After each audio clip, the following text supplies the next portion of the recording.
In the name of God, most gracious, most merciful, Mr. Y.P. Trivedi, the chief guest of the evening, Mr. Rashmi Bhai Zaveri, Dr. Zakir Naik, Mr. Chaman Bhai Vora, Mr. Dhanraj Salecha, distinguished guests, ladies and gentlemen.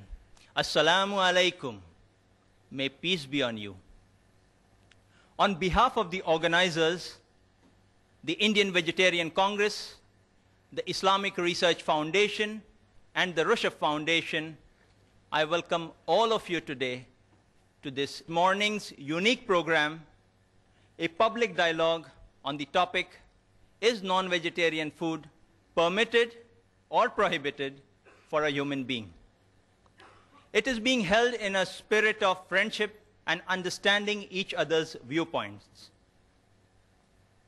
I, Dr. Mohammed Naik, am the coordinator for this dialogue. Hence, I occupy a neutral position. It is my onerous duty to ensure a fair and proper conduct of this meeting. Therefore, I would request both our speakers as well as the audience to maintain due decorum for a healthy and lively debate, as well as a dialogue. Now we would have the past president of the Indian Vegetarian Congress, Mr. Jayantilal R. Doshi, welcoming and introducing the chief guest of the evening, Mr. Y.P. Trivedi. Mr. Jayantilal Doshi.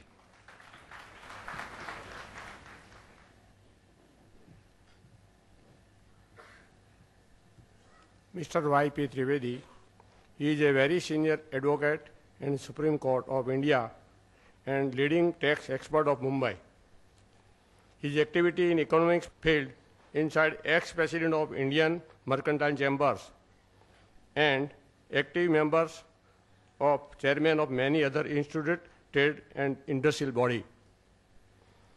In professional field, he was president of Chambers of IT Consultant and Vice President of IT Tribunal and Bar Association.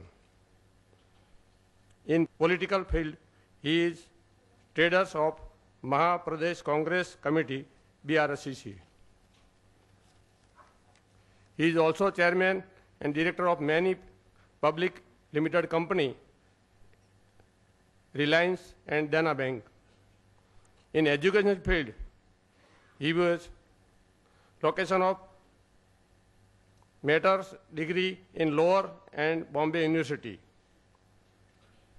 He regularly continues articles of various in different papers and journalists. He has addressed a member of senior and meeting of Rotary, Lions Club, etc., and Air India and Doordarshan, etc. Thank you. Now we have Mr. Dhanraj Salecha, President of the Rushdie Foundation, presenting mementos to our chief guest, as well as garlanding him on behalf of the organizers.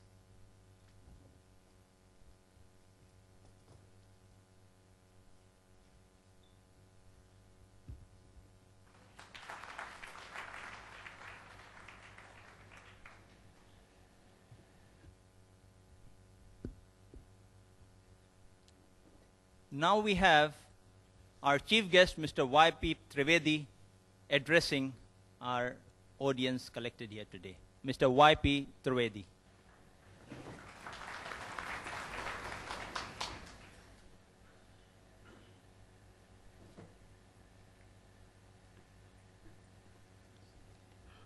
Dr. Zakir Naik,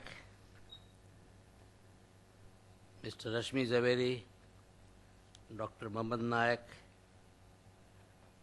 Dr. Dhanraj Salecha, Chimanlal Vora, and friends.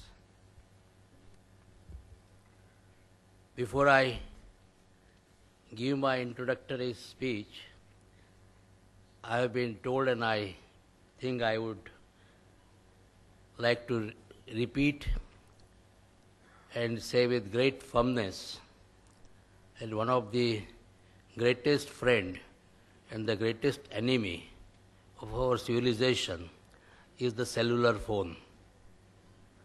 And all those who have got cellular phones, it's a great friend, when you are in absolute necessity, and when you are in a meeting, it's a great enemy. So I would request all those with cellular phones, please switch off the phone and do not disturb, because it disturbs the train of thinking of those who are speaking, on those who are attending and are listening very attentively. Friends, I welcome all the speakers and all of you here to this very healthy debate which is taking place. I believe that this should be the beginning of similar debates which should take place in the times to come.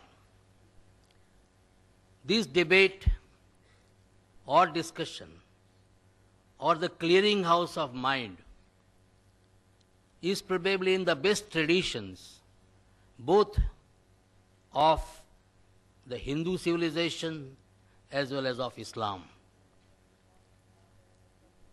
In our mythology and our history, we have such instances of such debates taking place in the courts of kings like Janak, when people from various shades of thoughts, because Hinduism was never following one particular pattern of thinking. There was Bhakti Marg, there was non-dualism, there was Advait Marg, there was Charvaks who did not believe in any god. So all of them, King Janak used to assemble them, provoking them to debate, not trying to influence anybody, but inviting the thoughts and then leaving the debate to the people at large to make up their own mind. So that was the tradition of our Hindu religion in this land of India. That was also the tradition of Islam. In the immediately succeeding years after the demise of Prophet Muhammad, Islam was a religion, Arabia was the place which was the place of learning, logics, mathematics, astronomy.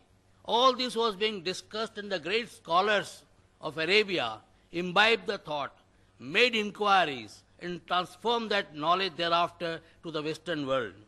According to me, the Renaissance movement in Europe owes its origin to the thinking of these Arab thinkers who were great stalwarts in their own time. We very often associate Arabia with thinking about Arabian Nights. But let me tell you that apart from the strides which they made in the field of fiction and some of the most imaginative fictions, at the same time in the field of science, technology, thinking, logics, mathematics, they made great strides. That is why today also, in spite of all their achievements, the West is still talking about the numerals as the Arabic numerals. And this is how Islam also in those days used to think openly. That tradition has been continued because I believe in the realm of King Akbar. He also used to call people from all religions, even the Christians who came at that time. They landed on the shore of India. They were also called and they were asked to explain what are the tenets of the religion. So this sort of a healthy debate is something which is an absolute necessity for the development of any cultured, civilized, and tolerant society. Dr. Vora said that he is neutral. Let me tell him and all of you, I am also neutral. If I would not have been neutral, I would not have been made the chief guest. And I do not wish to desire to make any final comment on the subject. But one school of thought I would like to narrate here, which I read at some place, that all those animals in nature who are grass eaters, the animals which are thriving on leaves, they have got bovine teeth. They do not have canine teeth. All those animals which are eating flesh, meat eaters, they have got canine teeth, what we call rakshi. Human being is the one species which has got both bovine teeth as well as canine teeth. So it is very likely that nature wanted this species to survive. Nature considered that this species, human beings, are the most important species which should be there in this world. They should try to contribute, they should try to carry my message and take it further. So they wanted, the nature probably wanted this species to survive under all circumstances. Nobody can deny that the early Homo sapiens or Homo erectus, they are all flesh eaters. At that time there was no agriculture. If you look at the evolution as we now learn from science, it is only the advance of civilization that people started taking to agriculture. When they started taking to agriculture and started growing corns, some of them became vegetarian, some of them remained non-vegetarian, some of them became the mixture of both. They also took vegetarian as well as non-vegetarian. And most of the non-vegetarian people today also eat vegetarian food as a part of their diet. I believe that in this aspect, when you are talking whether it is permitted or prohibited, we are talking about permission or prohibition by the religion. In this one aspect, Dr. Naik, I would probably like to differ from you. I believe that it is not the function of religion to tell us what we should eat and what we should not eat. Religion should try to purify our soul, purify our conscience, talk about good behavior, lead us to the path of God. What we should eat, what we should not eat is something which the doctors should tell us. The nutrition experts should tell us. It is not the function of the religion to say you shall not eat garlic, you shall not eat onions, you shall not eat ginger. Because this is something, if subsequently the nutritional experts tell us that this is something which is very good for your health, which is very good for your survival, which is very good for you to fight your diseases, then certainly it has to be taken. Because these are the subjects in modern day science. We have to grow up. We have to think in terms of what is lying ahead of us. We are entering now the next millennium, 21st century. So much is expected from us. Today only I was reading in one of the magazines about the forecast of Nostradamus. And Nostradamus thinks that this particular country, which is surrounded on three sides by sea, that one country will come on the top of the world. And are we going to go into the top of the world, become a superpower, by just clinging ourselves to some of the outdated notions? For example, yesterday, so many people migrated from this country. I was wondering in the heart of my hearts, what is it? There is no scientific explanation all throughout. All people with any basis of logic, all people who knew something about science, they were saying nothing will happen whether 8 planets come in one line or they go zigzag. Nothing is going to happen. But then all types of talks were there. Alang, which was our largest shipyard, that was completely forsaken and completely deserted. I was told that for rushing to Rajasthan, I don't understand why people from Rajasthan are so panicky. The Marwadis left everything, came here and made an empire. And the same Marwadis, thinking the 8 planets are there, they ran away. I was told 2,500 rupees were paid for a bus ticket for going back to Rajasthan. And nothing happened. So what is very important for all of us, if this country has to go further, if we as a nation has to make our mark, and probably the destiny is before us, we can reach great strides. The 21st century, as I have always been saying, belongs to India and Pakistan. Both of them, when they will come nearer and nearer, they will be able to become the leaders of the 21st century. And if that is going to happen, then let me tell you, we will have to get out of these old dogmas. What we should eat, we should not eat, the doctor should tell us. If a new scientific discovery is made, and I have been asked that I should eat tomatoes because it fights the cancerous growth, then I must eat tomatoes, irrespective of what my religion tells me. So I think let us go to the scientists, let us develop for ourselves a modern mind, a scientific approach. Then I think today or tomorrow, the whole world is before us. I don't want to comment on or trespass on the domain of the speakers. With these introductory remarks, I am once again trying to point out I am absolutely neutral. And I would like to hear the views of the learned people who have made research on the subject. Thank you very much. Thank you, Mr. Trivedi. Now we have brief introductions of each of the speakers before we get into the mode of formal dialogue program. We have Mr. Chamanbhai Vora, Senior Vice President of the Indian Vegetarian Congress, to introduce Mr. Rashmibhai Zaveri. Well, today I feel very happy to introduce our President Sri Rashmibhai Zaveri, President of the Indian Vegetarian Congress. I think this public dialogue will become very, very interesting, looking to the introductory speech given by our Chief Learned Guest Vice P. Trivedi. So let us hope for the very good dialogue. Now, Rashmibhai Zaveri is a chartered accountant by profession. He is having his own firm, Rashmi Zaveri and Company. They are very well reputed in the field of, as far as the corporate sector is concerned. And he is a very good speaker as far as the religious speeches are concerned. He is a master of many of the religious philosophies. He is a very active member of the Chartered Accountant Society. He himself is the member of the Bharat Jain Mahamandal. He is the founder president of the Forum of Jain Intellectuals, one of the very prominent institutions as far as the Jain people are concerned. And he is very well connected with the Kala Gurjari also. Though he is very young, at the age of 63, he is very energetic, and he looks forward always to this type of dialogues, and today's dialogue is really a very good one. And I especially by giving the introduction of Mr.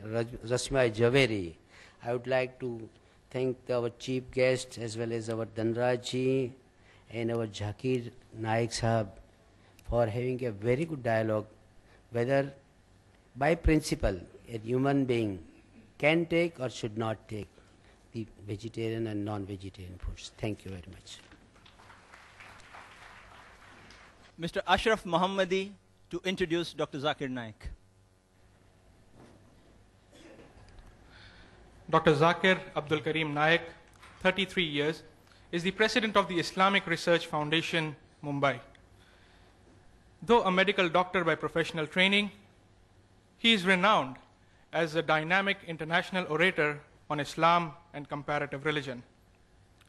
Dr. Zakir removes misconceptions about Islam on the basis of Quran, Hadith, and religious scriptures of various other religions. He also uses reason, logic, and modern scientific facts to remove the misconceptions about Islam. He is popular for his critical analysis and convincing answers to challenging questions posed by audiences after his public talks. In the last 3 years itself, he has delivered more than 300 public talks worldwide. Dr. Zakir also appears on various international TV and satellite TV channels throughout the world.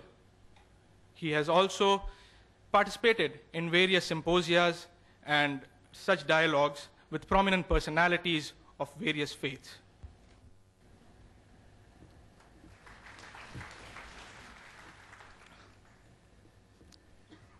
I have been asked by many persons, why are we having this dialogue, this topic, these speakers only? I hereby clarify. Mr. Dhanraj Salecha, President of Russia Foundation, once visited the Islamic Research Foundation office about 1.5 months ago.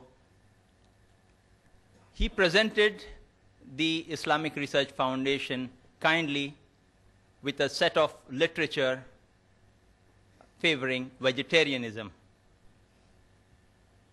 These included quotations from major world religions, which included quotations also from the Quran and sayings of Prophet Muhammad, peace be upon him, which according to him indicate that non-vegetarian food is prohibited for human beings.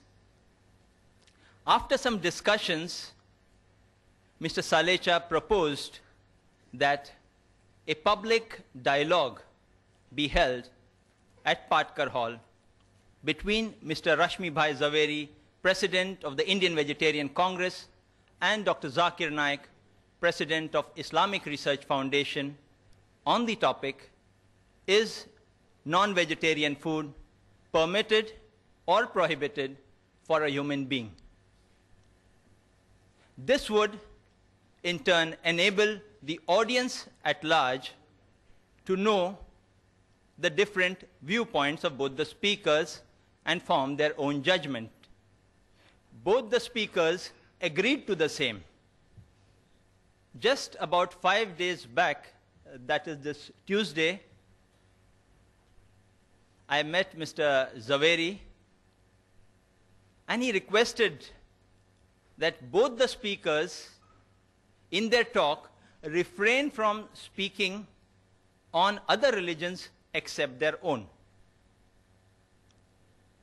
Dr. Zakir, though being very ardently in the field of comparative religion, reluctantly agreed. Therefore, as far as the religious points are concerned in the talk and response of our speakers, Mr. Zaveri will speak only from the Jain viewpoint unless compelled otherwise. Similarly, Dr. Zakir will speak only from the Islamic viewpoint unless compelled otherwise. This, in brief, is the clarifying background to the dialogue. The format for the dialogue will be as agreed to and decided fair by the speakers. Mr. Rashmi Bhai Zaveri will first address us for 50 minutes on the topic, is non-vegetarian food permitted or prohibited for a human being? Then Dr. Zakir Naik will make his presentation for 50 minutes on the same topic.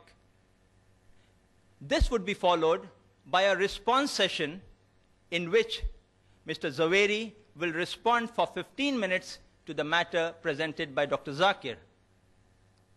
Similarly, Dr. Zakir too would then respond for 15 minutes to the matter presented by Mr. Zaveri.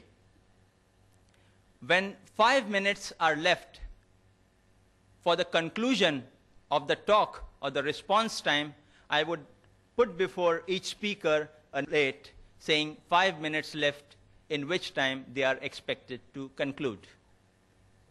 Lastly, we would have the question and answer session in which the audience may pose questions to each of the speakers alternately on the question mics provided in the auditorium. Written questions on slips of paper would be given secondary preference if time allows us. Now, I would request our first speaker, Mr. Rashmi Bhai Zaveri, to present his address. Ladies and gentlemen, Mr. Rashmi Bhai Zaveri.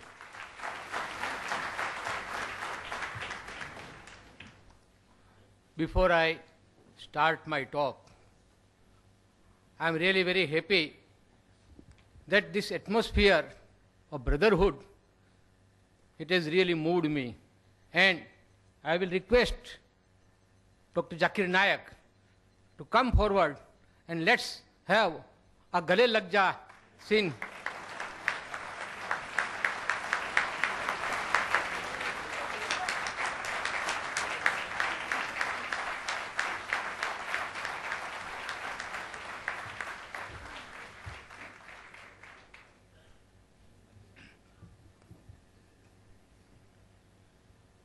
The chief guest of this morning, Mr. Y.P. Trivedi, President of Rushabh Corporation, Sri Dhanraj Salecha, the learned speaker, Dr. Zakir Naik, the expert commentator, and the coordinator, Dr. Mohammad Naik, Vice President of IBC, Sri Chaman Bhai Vora, other dignitaries on and off the dais, my friends, brothers and sisters. First of all, I must acknowledge the dedication, the sincerity with which all the three organizations, particularly Islam Research Foundation, has taken pains in arranging this lecture. I don't mind and I don't hesitate in saying the entire credit goes to IRF.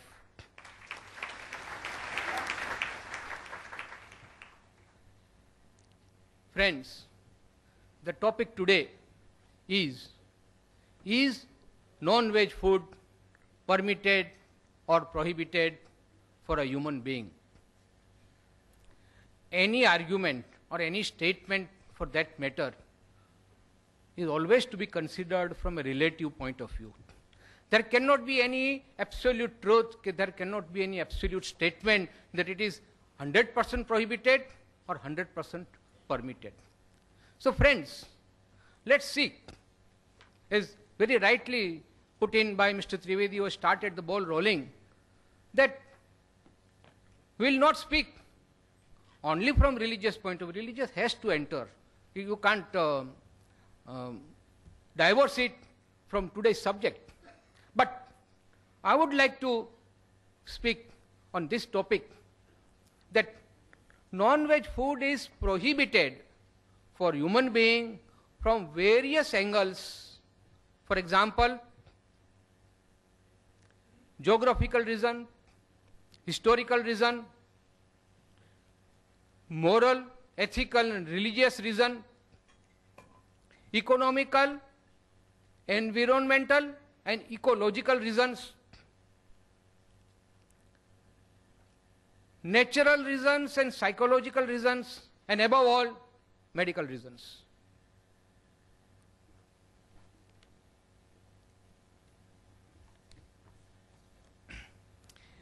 It's a fact now well established that our actions are controlled by our thoughts.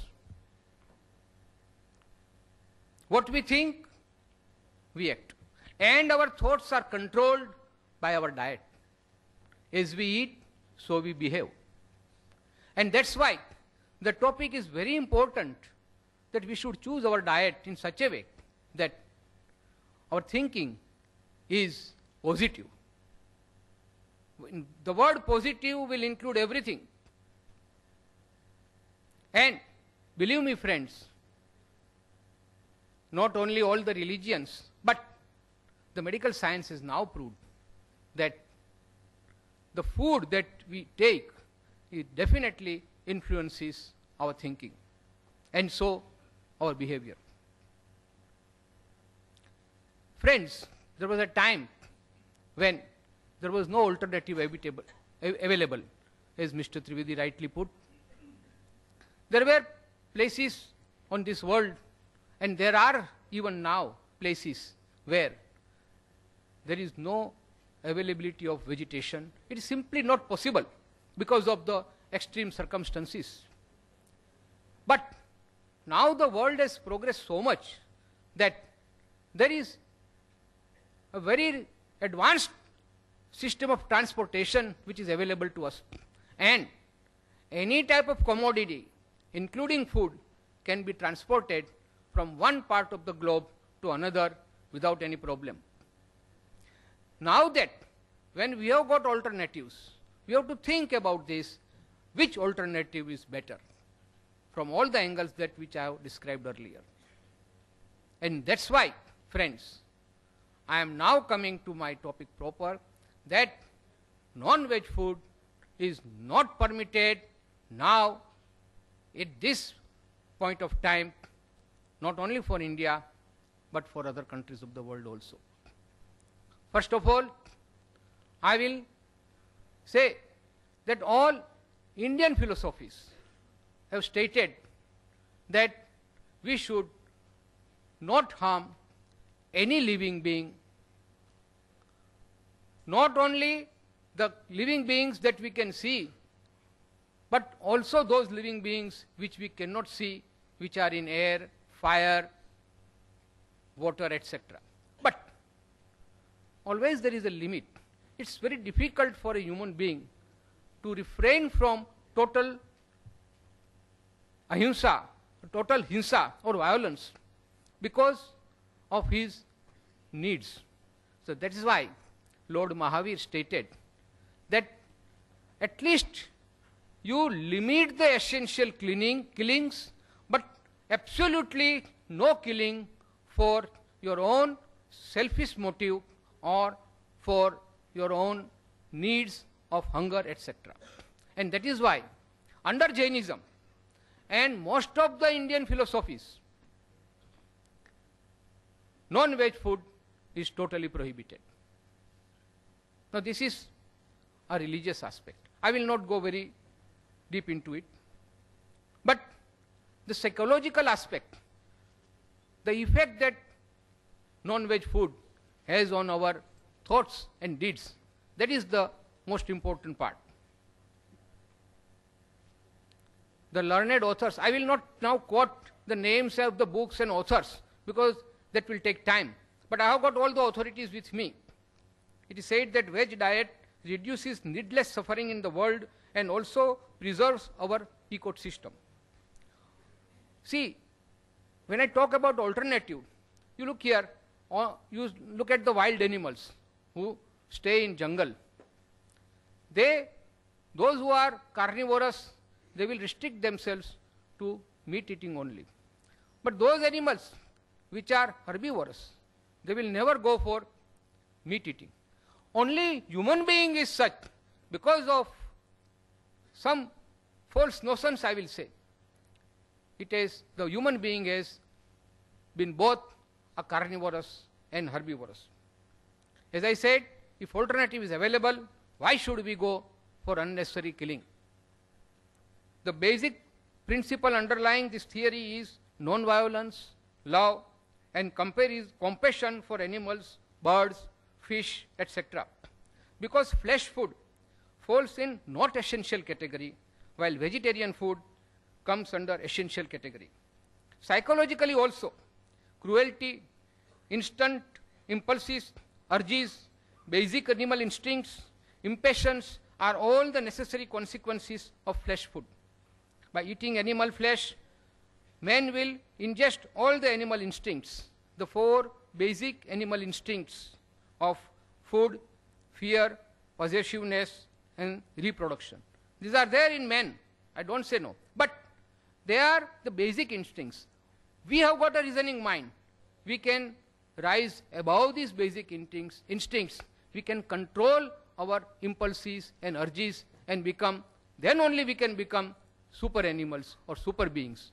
Otherwise, human being and animals, there is no difference at all. But man has additional quality called reasoning mind, which is blunted by the influence of flesh, food, and man becomes more like animal. The scientific reason for this is that flesh is an integral part of animal body. It is full of tamasic value. There are three types of values: tamasic, rajasic, and sattvic. Tamasic, in short, is the brutal sense or brutal instincts of animal. A man becomes more like an animal. He is callous, he is cruel, he is ignorant if he is eating the food that is the part of the bodies of the dead animals. The crime rate is higher. Aggression is the natural consequences of flesh food. It distorts the thinking and reasoning. It is not only a problem by itself, but it creates many other problems like increase in crimes, cruelty, etc. The virtues like compassion, sharing, self-control are obliterated by the impact of flesh food. If we insist on treating animals more brutally, then our behavior will also become less human and more brutal. I will quote one shairi that what will happen if this animal instincts is so embedded in our heart, what will become of man? आदमी की शक्ल से अब डर रहा है आदमी, आदमी की शक्ल से अब डर रहा है आदमी, आदमी को लूट कर घर भर रहा है आदमी, आदमी ही मारता है मर रहा है आदमी, आदमी ही मारता है मर रहा है आदमी, समझ कुछ आता नहीं क्या कर रहा है आदमी. Friends, this is because the man has become an animal. He does not then distinguishes between whether he is an animal or a human being, because this is the influence of the food, the flesh food that he eats. Flesh food is the cause of PMS syndrome, that is preposterous mood swing and psychological distortions. Thus, it is now established that if flesh food is the root cause of moral and spiritual degeneration. We at Indian Vegetarian Congress, we are working for important tasks, since it will lead to a more humane world at peace with animal kingdom and with each other. We at IBC define a vegetarian as one who does not at any time or under any circumstances eat meat, fish, fowl, eggs or any other type of flesh food. Vegetarian does not come from vegetable. Now this is very important, friends, understand. The word vegetarian does not come from vegetable. The root is, it is derived from the word vegetus, V-E-G-E-T-U-S, meaning whole, sound, fresh, lively. Nothing is more powerful than an individual acting out of his conscience, thus helping to bring the collective conscious to life. That is what Norman Cousins said. And what does Albert Schweitzer has to say?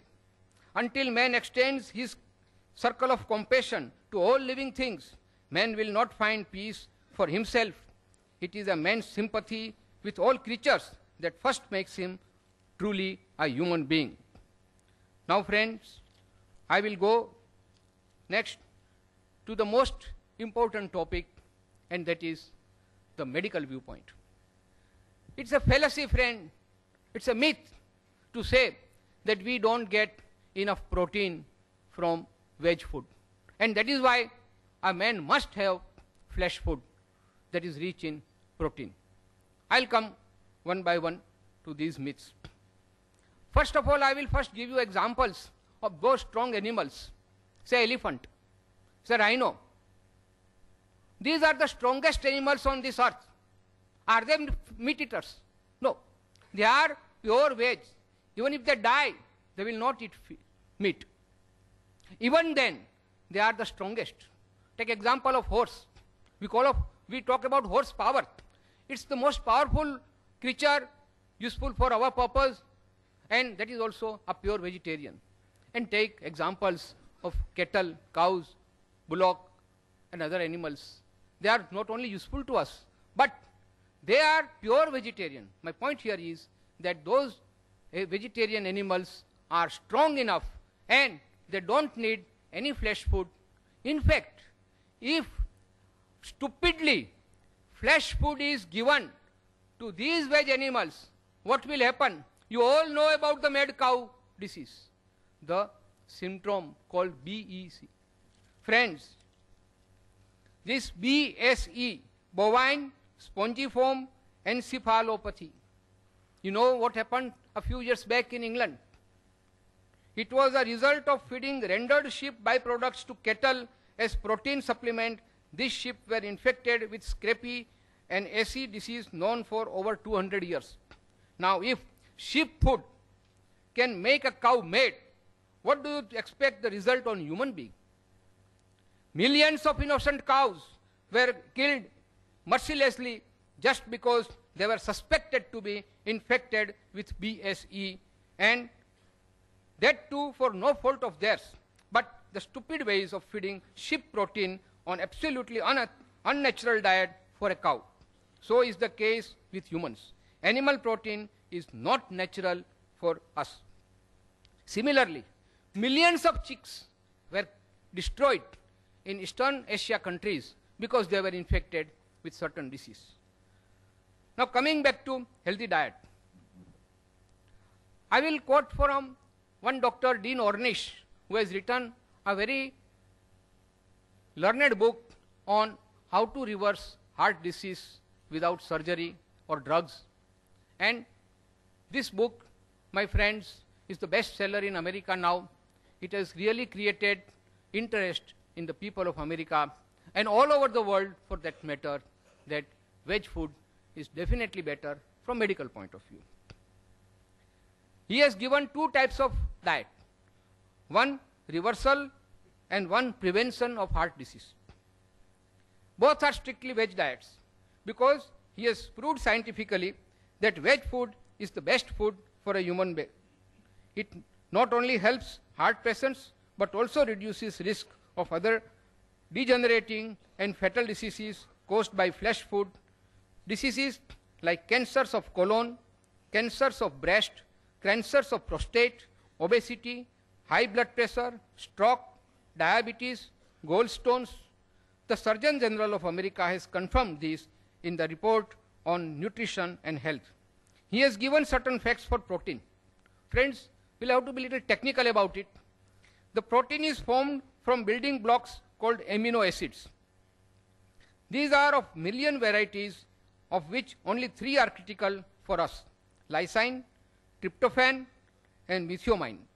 All these are available in animals as well as veg, plant food. But when one consumes animal food for getting these 3 critical amino acids, one also consumes unnecessary elements like cholesterol, saturated fat. Friends, these are the 2 things that are the prime reason, the killers for human being: cholesterol and saturated fat. Now let us address the issue that is universally put forward, that we do not get sufficient protein from vegetarian food. And so we have to turn to flesh food for adequate supply of amino acids. Now this is a fallacy. A combined meal of legumes and cereals. Legumes means dal, pulses, and cereals mean wheat, rice, etc. You have to combine these two and you get a complete balanced diet which provides complete protein, which is not different from protein found in eggs or meat, but without cholesterol and animal instincts. One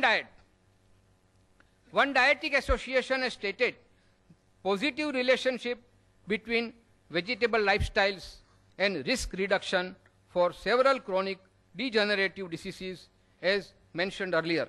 It has confirmed that veg diet is healthier and more nutritious. Plant food is totally free from cholesterol, which is found in both. But cholesterol is only found in animal products such as meat, poultry, fish, and dairy. Flesh food is also high in saturated fats, which our liver converts into cholesterol. Our body makes all the cholesterol we need. Now this is very important, friends. You must understand. We need cholesterol, but we don't have to take cholesterol from animal food. Our body, it's a wonderful mechanism. The biochemistry, the chemical factory of our body can manufacture all proteins, all cholesterol from our own system. 3/4 of the cholesterol in our blood is made by our body. It is the excessive amounts of cholesterol and saturated fat in the diet that lead to coronary heart disease. The other diseases, friends, which I have summarized from various journals, medical journals: epilepsy, infected flesh, kidney diseases, excessive protein, excessive uric acid. These are all the diseases because of the flesh food. Rheumatoid, arthritis, gout. This is the direct consequence of uric acid found in flesh food. Degeneration of intestines, decay in immunity system. Dr. Deepak Chopra of America has stated that our body is capable of living for more than 100 years if we take proper care of it. Now look at the population in North extreme north region Eskimos. Now, perforce, because no vegetation is available, they have to take flesh food. And the average life of an Eskimo is only 30 years. All non-veg food is devoid of vitamin C and vitamin A, which is naturally available in vegetables. Avidin in eggs and other dangerous bacteria are responsible for many skin diseases such as eczema, scabies, leprosy, etc. Now, I will give you certain scientific facts. One medical study has proved that there are less heart diseases in veg people than flesh eaters. Second, it's a well-known fact that not only in India, but even in advanced countries, there is no foolproof system of medical exam of animals before slaughtering. Thus, diseases carried by them are passed on to the humans who eat flesh food. Friends, we all know that like human beings, the animals are also infected by diseases. And they are the carriers of the deadliest germs. And when these animals, they die and one eats that flesh, that diseases which were infected and which were the part of the dead body of that animal is again inherited by us. 9% of food poisoning cases, 90% of food poisoning cases are in flesh food eaters. When an animal or bird is brought to a slaughterhouse, now this is a friend which is again, it needs some explanation. If you have visited a slaughterhouse or a poultry, you will know this. When the animals are brought to the slaughterhouse and when they know that they are going to be slaughtered, the pain, the agony, the anguish that runs in the system, it gives rise to adrenaline, the hormones, which mixes with the blood and into the flesh. Now, these instincts of fear, anguish, anger, despair, all negative points are then becoming part of the flesh food and it passes on to the person who eats. And that is why, friends, I say that when one eats flesh food, he becomes more like animal and less like a human being. I will now turn to the fallacy that eggs are necessary for growing children because they contain protein. As I said, excessive protein is more harmful than useful. And the protein that we find in pulses, in cereals, is much more richer and natural than the protein, the excessive protein we find in animal food. Now, I'll give you the example of egg. Each egg weighs about 100 grams and has 170 calories. It contains 13.6% of protein, as against that any dal or pulse will contain 24% of protein, much more than the egg of same weight, 100 grams. Egg will contain 13.3% saturated fat, while there is no saturated fat or very little of 1% in cereals and pulses. 450 to 500 milligram of cholesterol is contained in egg, one egg. Amino acid called methionine, which destroys vitamin B. Large quantity of sodium salt. All these are part of the egg. And when one eats egg, he is then infected. His body is infected because of this excess protein, cholesterol, and saturated fat. It does not contain any carbohydrate. It does not contain any fiber. Friends, the medical science has now come forward and stated that for our digestion, we must have fiber. And fiber is found only in vegetable food and not in the flesh food at all. Now, cost-wise, I am only comparing the egg now. Cost-wise, for 1 gram of protein, the cost of egg is 4 to 5 times more than the pulses, wheat or soybean. Cost of 100 calories, it is almost 10 times costlier than the pulses. Thus, pulses, wheat, etc. are not only cheaper, but they provide other important nutritions like vitamins, minerals, fiber, etc. Now, let's take a look at the poultry farming. Now, they call it poultry farming. It's a totally misnomer. I tell you, sir, it is a poultry factory. the way in which the birds are stored there, they have to climb upon one another to eat or drink because there is not sufficient space. Even the poultry people, they say that this is our factory and these are our merchandise. They are goods, nothing but our products. We are not concerned whether they are living beings or not. They are totally devoid of any compassion, any karuna, and that is why these things are also reflected in the birds. The birds are stored like commodities. They are fed unnatural food and administered drugs which are harmful for humans only to speed up their metabolism so that they can produce more eggs. The poultry people are only interested in making profit. And the result of this, they die premature death. It affects physical as well as mental health, intellectual and emotional growth. Egg is poison for children. Egg begin to rot immediately unless they are put in deep fridge. But when they are marketed, they are prone to decay and disease faster. Vegetable egg is again a myth. It's a fallacy. No egg can be a vegetable egg. It's an animal product, an animal product only. It is definitely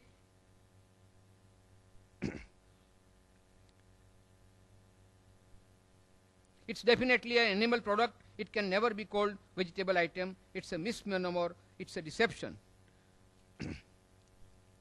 Friends, I will now turn to the economical aspect. Now, these also I have studied from various journals, medical science, and more important from the statistics department of the government of India and government of America, the UK government, etc. But I will not, that's why, give you the citations during my talk, but I will give you the summary. UK. The survey has stated the land required to produce the fodders to feed the animals to obtain flesh food is 14 times more than that required for vegetable diet to feed men directly. Because what happens? First you grow fodder, you feed it to the animals, and then you kill the animals for flesh food, and that is how you get your flesh food.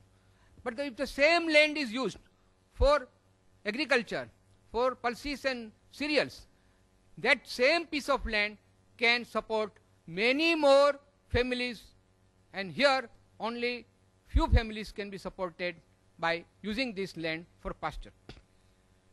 I have been given one statistics. 10 square acres of land can support 10 heads of human beings or 10 heads of cattle for the whole year.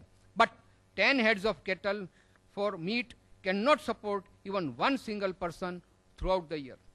Natural grass or pasture can and grain crop both genetically belong to grass family. You see, once the crop is harvested, what we have is sashish or stalks. These are again the source of, excellent source of biochemical fertilizer or manure.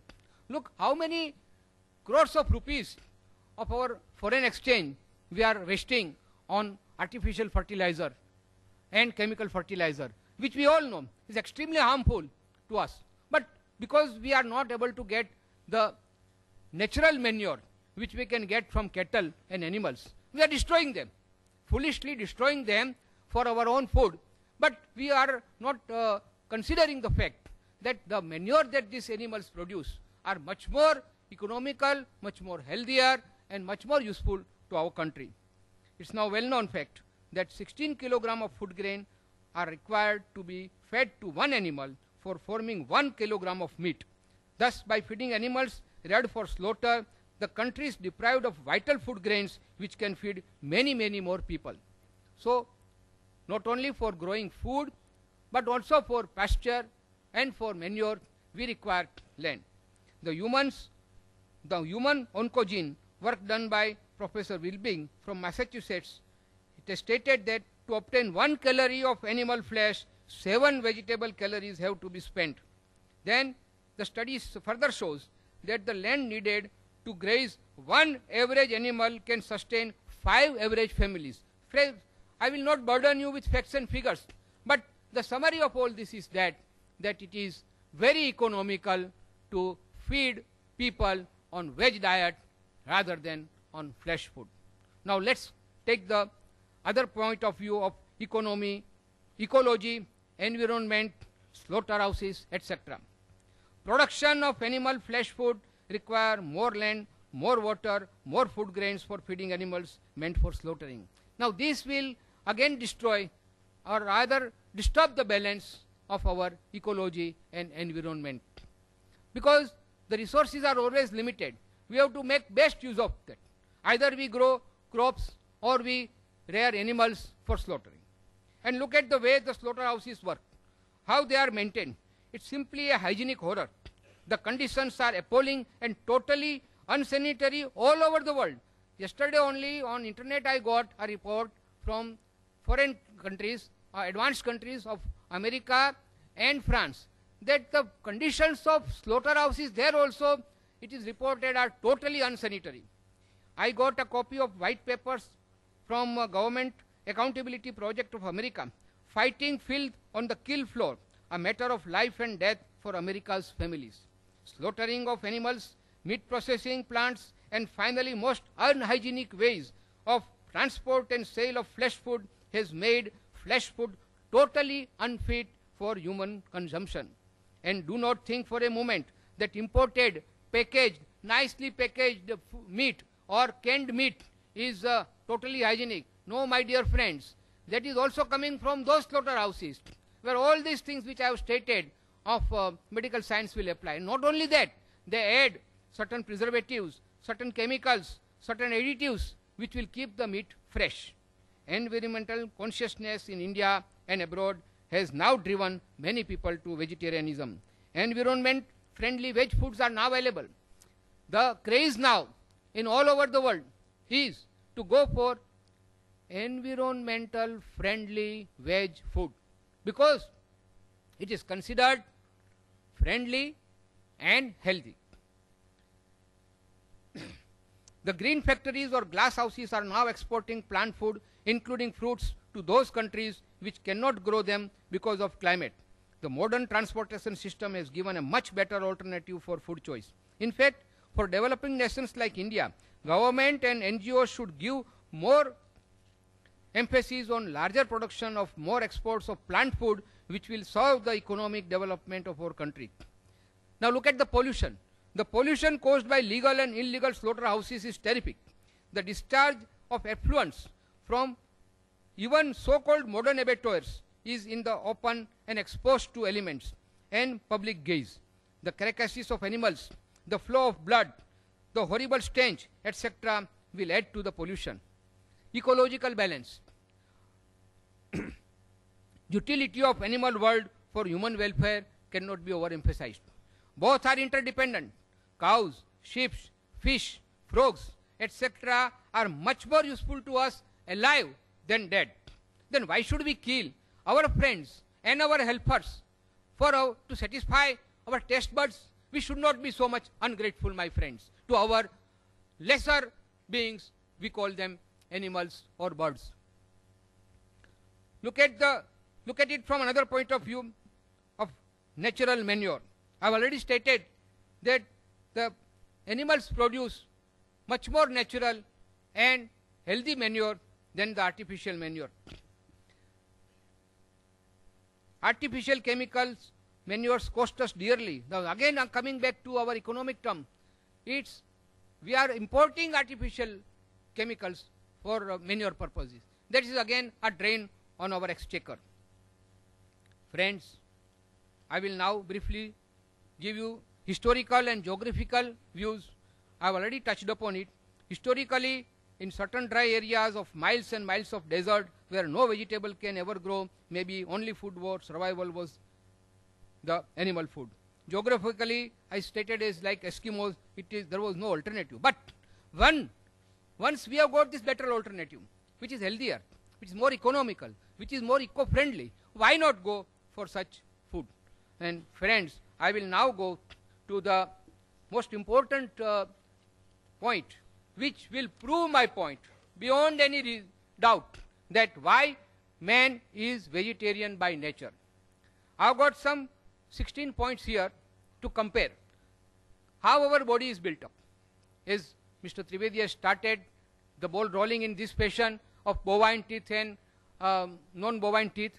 Teeth embed. Now I will first say about herbivorous. Teeth of herbivorous animals are embedded in the jaws, short, blunt, close to one another. While in carnivorous, they are sharp, pointed, long and conical. The 2 or 4 teeth that we have got, like some people say they are like dog animal. They are not for meat eating, but they are found also in apes and chimpanzees, and which are fit for plucking the fruits and eating the fruits. The claws, no sharp nails for herbivorous. They are fit to pluck fruits only, while in carnivorous, the sharp nails helps in tearing apart the prey easily. Jaws and chewing habits. Jaws of herbivorous will move up and down, left and right, that is in all directions. They swallow their food after chewing. While the carnivorous, the lower jaw moves upwards and downwards only. They swallow their food without mastication. Now friends, you go on comparing this. I will only say herbivorous and carnivorous. It is for you enlightened friends to see how our human body and parts of our human body will fit, whether it will fit with herbivorous animals or with carnivorous animals. Tongue. The tongue of herbivorous is quite smooth, while that of carnivorous is very rough. Water drinking habit. That's a very important thing. My friend Dr. Paresh Dalal told me.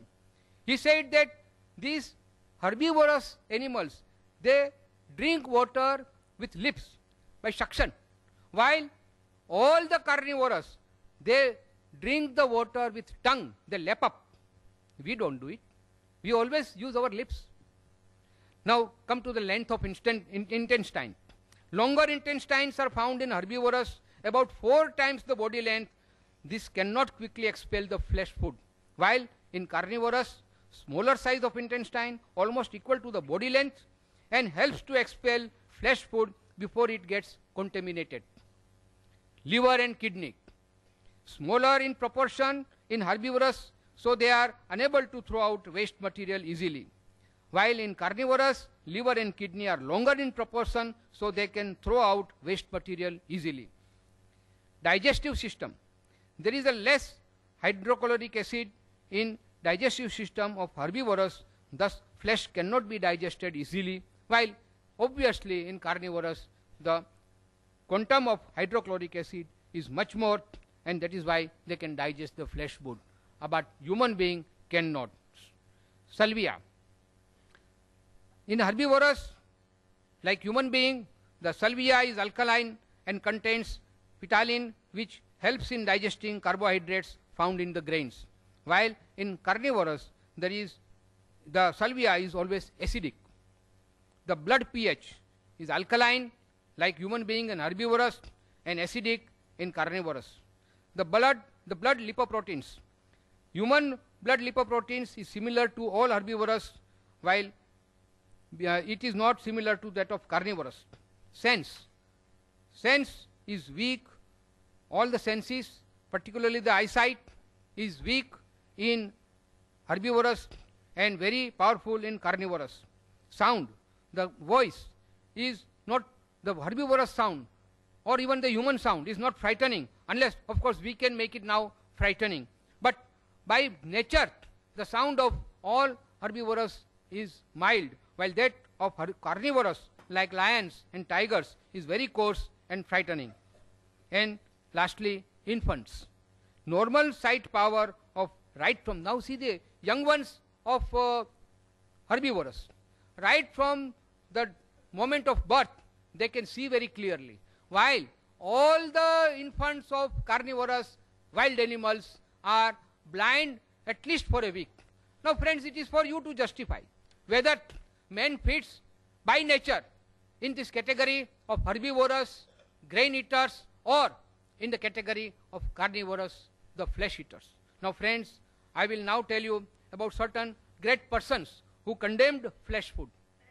Looking at the world's history, we find that all great scholars, philosophers, scientists like Einstein, artists like Leonardo da Vinci, poets like Milton, Pope, Shelley, and writers like George Bernard Shaw, and religious leaders, of course, of the world. Now, who are those people?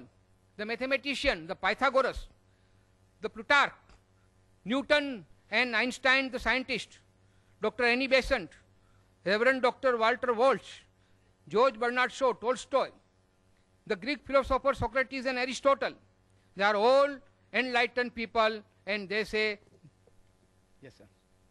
They say that blessed are those with noble qualities of tolerance and compassion, love and non-violence, who are not flesh eaters. Now, friends, I will quote from George Bernard Shaw, which is very famous and widely published. We are living graves of murdered beasts. Listen what he says. We are living graves, moving graves of murdered beasts, slaughtered to satisfy our appetites.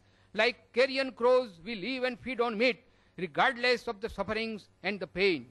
Doctors once advised Bernard Shaw. He was very ill. He said that you must take some meat soup. Bernard Shaw said, I'll prefer death than to have anything with flesh food. And believe me, friends, he survived, and the doctor turned vegetarian.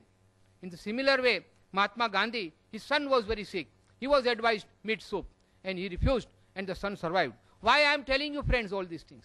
That Mr. Trivedi said, yes, medically, whatever the doctor says, we have to accept, no doubt. But as I said in the very first thing in the beginning, I said, everything is relative. When doctor says something, he will say only from medical point of view. And friends, we are not living here.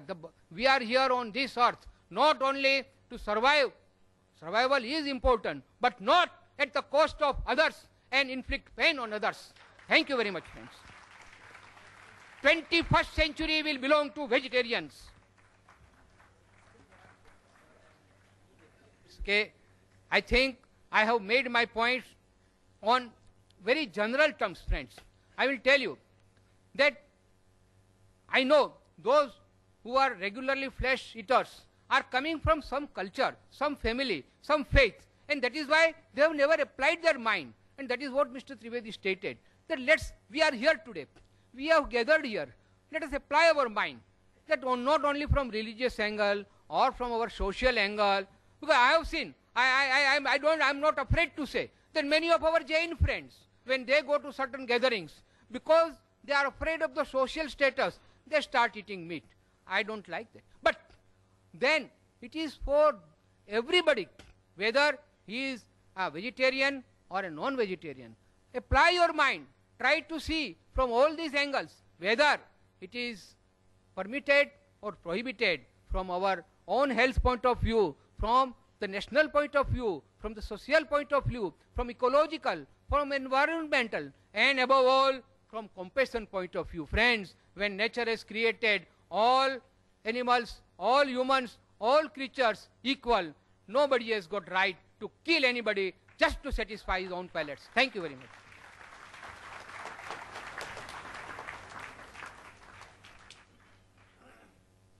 Ladies and gentlemen, Dr. Zakir Naik to present his talk.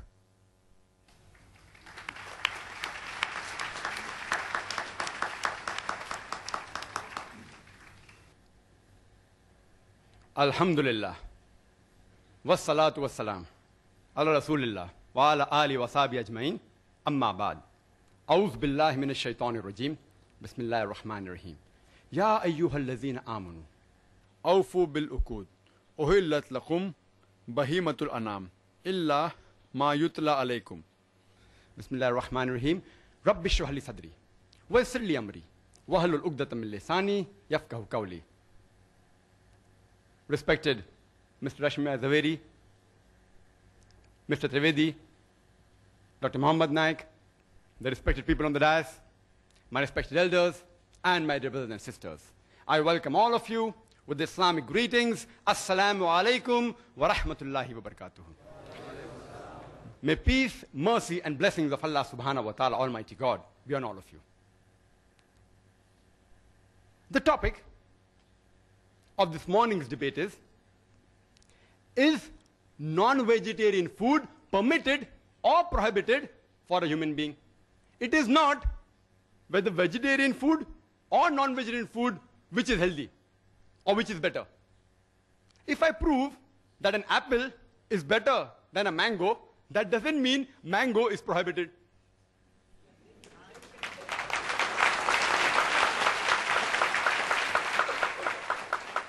This statement is sufficient to end the dialogue for me, but I have to reply. Non-vegetarian, by definition, means a person who has food of animal origin. It does not mean a person who does not have vegetarian food. It does not mean a person who does not have vegetables and fruits. Let it be very clear to all of you. A more technical and a scientific word is an omnivorous diet. A person who has many types of food, especially foods of plant and animal origin. Vegetarian, as Mr. Rashmi has very rightly said, it doesn't come from the word vegetables. It comes from vegetas, which means full of breath, full of life. He didn't give a better explanation. We can talk about it. And he didn't speak. There are various types of vegetarian. We have fructarian, who only eat fruits and nuts. Then we have the vegans, who don't have any animal products. We have lacto-vegetarian, what I believe Mr. Rashmi Zaveri is. They have milk. We have the ovo-vegetarians, who have eggs. We have the lacto-ovo-vegetarian, who have egg and milk also. We have the pesco-vegetarian, who eat fish. We have semi-vegetarian, who also have chicken. This classification is done by the Vegetarian Society, not by me. And you can name another 20. Time doesn't permit me. I would like to state a quotation by Dr. William T. Jarvis. Dr. William T. Jarvis, he is the advisor to the American Council of Science and Health, ACSH. And he's also the professor of public health and preventive medicine in the Loma Linda University. And he's also the founder and the president of the National Council Against Health Frauds. And he's the co-editor of the book, The Health Robbers, a closer look at quackery in America. Most of the quotations are from America. And according to him, he classifies vegetarian based on the behavior standpoint into two categories: pragmatic vegetarian and ideological vegetarian. A pragmatic vegetarian chooses his diets on objective health reasons. He is more reasonable in his approach rather than emotional. The ideological vegetarian, on the other hand, he chooses his diet based on a principle, which is based on an ideology. He is more emotional rather than reasonable. And Dr. William T. Jarvis says, one can spot an ideological vegetarian by his exaggerations of the benefits of vegetarianism. And you could see that in the talk which preceded my talk. Exaggeration of benefits of vegetarianism and the lack of skepticism and the overlooking of the fact that extreme vegetarianism can lead to potential health risks. He says that the ideological vegetarian, he pretends to be like a scientist, but he's more like a lawyer than like a scientist. And you could see that in the talk by the learned speaker. More like a lawyer than like a scientist. They gather data and information selectively against the information which is against the ideology. This may be good for a debate like the one we are having, but not for engendering scientific understanding. Dr. William T. Jarvis says that ideological vegetarianism is filled with hypotheses. It is filled with extremism from which even scientists and doctors are not immune. And that you can see the quotation. Mr. Rashmi Zaveri has said several diseases. And it's possible for me to refute each and every, but if time permits. He's talking about science, but the approach was not scientific. All can be prevented very well. Prevention is better than cure, is the base of the medicine, which time will not permit me to go into health reasons, etc. In the rebuttal, if time permits, I'll try and cover most of the other aspects. And health, I will try and cover in the rebuttal. Let's analyze the various reasons why a person chooses a food habit.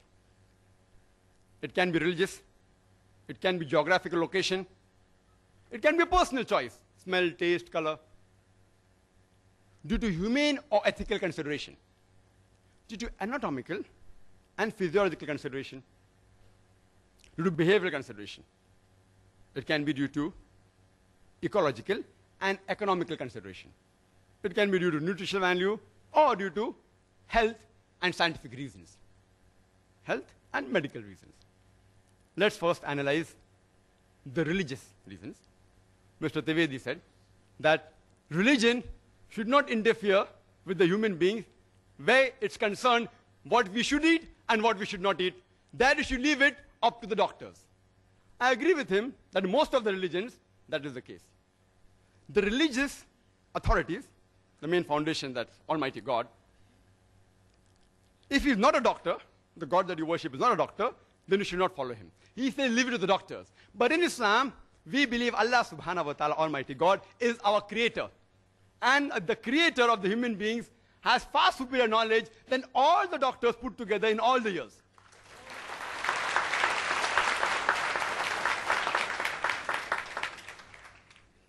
And you can find the statements, as Mr. Ashmi Zaveri said, all from doctors. He's quoting from these books, which I think is available for sale outside, all these books. I will touch on some of these points, all out of which many are fictitious. Fictitious don't exist at all. Some are irrelevant, some are untested, and some are truths which are half-baked truths. I would like to make one point crystal clear. That while I prove undoubtedly that non-veg food should be permitted for the human beings, I do not have the slightest intention to hurt the feelings of any vegetarians. And while I prove logically and scientifically that non-veg food is permitted, and if someone feels hurt, his sentiments are hurt, I apologize in advance. I sincerely apologize. My intention is not to hurt anybody's feeling, but I have to reply to the presentation of the earlier speaker. As far as Islam is concerned, it is not compulsory for a human being to have non-veg. A Muslim can be a very good Muslim even by being a pure vegetarian. But when our Creator, Almighty God Allah subhanahu wa ta'ala, gives us permission to have non-veg, why should we not have it? And I started my talk by giving a quotation from the glorious Quran, from Surah Ma'idah, chapter number 5, verse number 1, which says, Ya ayyuhallazina amanu, O you believe, awfu bil uqud, uhillat lakum bahimatul anam, illa ma yutla alaykum. Fulfill all your obligations, and lawful for you for food are all four-footed animals with the exceptions named. Quran further says in Surah Nahl, chapter number 16, verse number 5, that cattle has been created by God for you. In it are various benefits. You derive warmth, and of the meat you can eat. The same message is repeated in Surah Mu'minun, chapter 23, verse 21, that you can have the meat of the cattle. Let's analyze the geographical reasons and the surrounding environment.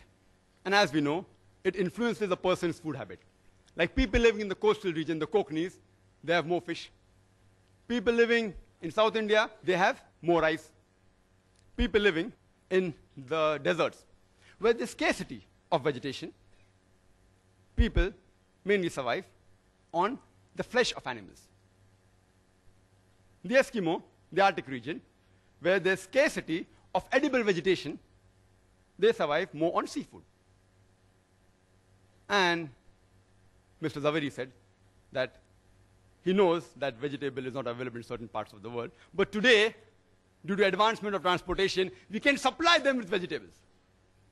I would request the Indian Vegetarian Congress to supply, at least give the transportation cost, that's all, to supply to the Eskimos, to supply to Saudi Arabia.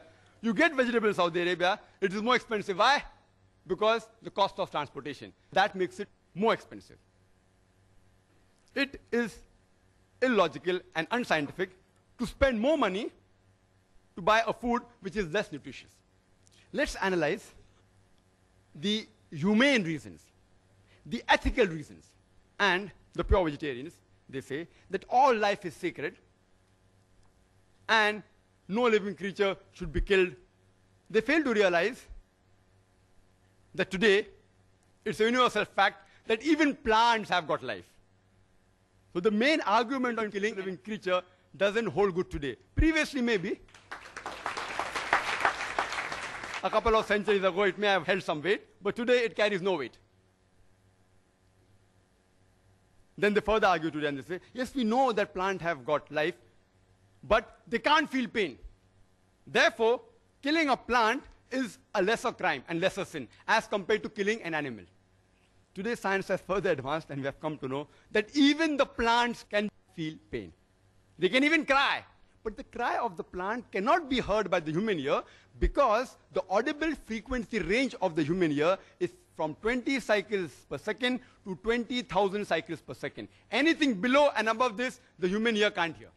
But the cry of the animal can be heard by the human beings, but the cry of the plant cannot be heard by the human beings. Just because you cannot hear the cry of the plant, that doesn't justify you to inflict pain or kill the plant.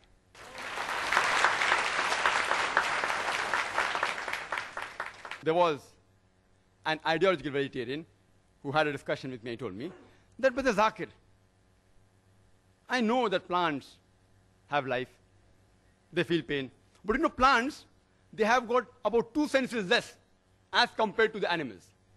I said, for sake of argument, I agree with you. But then I asked him a simple question. Let's suppose your brother is born deaf and dumb, cannot hear, cannot speak, 2 senses less. And when he grows up, and when someone comes and murders him, will you go and tell the judge, oh me Lord, give the murderer less punishment because my brother had 2 senses less? In fact, you will say, usne to masoom ko mara hai. He has killed an innocent person. Give him a bigger punishment. And further, if you analyze that in Islam, as far as living creatures are concerned, there are 2 types, broadly classified 2 types. Human beings who are living creatures and non-human being living creatures. As far as killing the human beings are concerned, Quran says in Surah Ma'idah, chapter number 5, verse number 32, that if any person, if anyone, kills any human being, unless it be for murder or for spreading mischief in the land, it is as though he has killed the whole of humanity. And if anyone saves any human being, it is as though he has saved the whole nation. If any person kills any human being, Muslim or non-Muslim, unless it be for murder or for creating mischief, Quran says he has killed the whole of humanity. If you save any human being, you have saved the whole of humanity.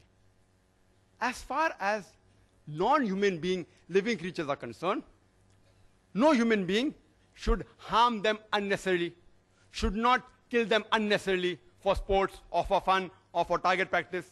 But if it is for your security and for your safety, you can stop them, you can even kill them.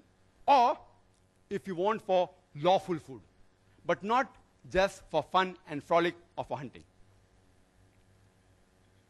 Even if I agree that the plants are a lesser species as compared to the human beings, if you take the life of one animal, an average animal, it can feed about 100 human beings. For the same 100 human beings, you may have to kill more than 100 plants. So is it preferable to take the life of one living animal or the life of 100 living plants? Which is a bigger sin?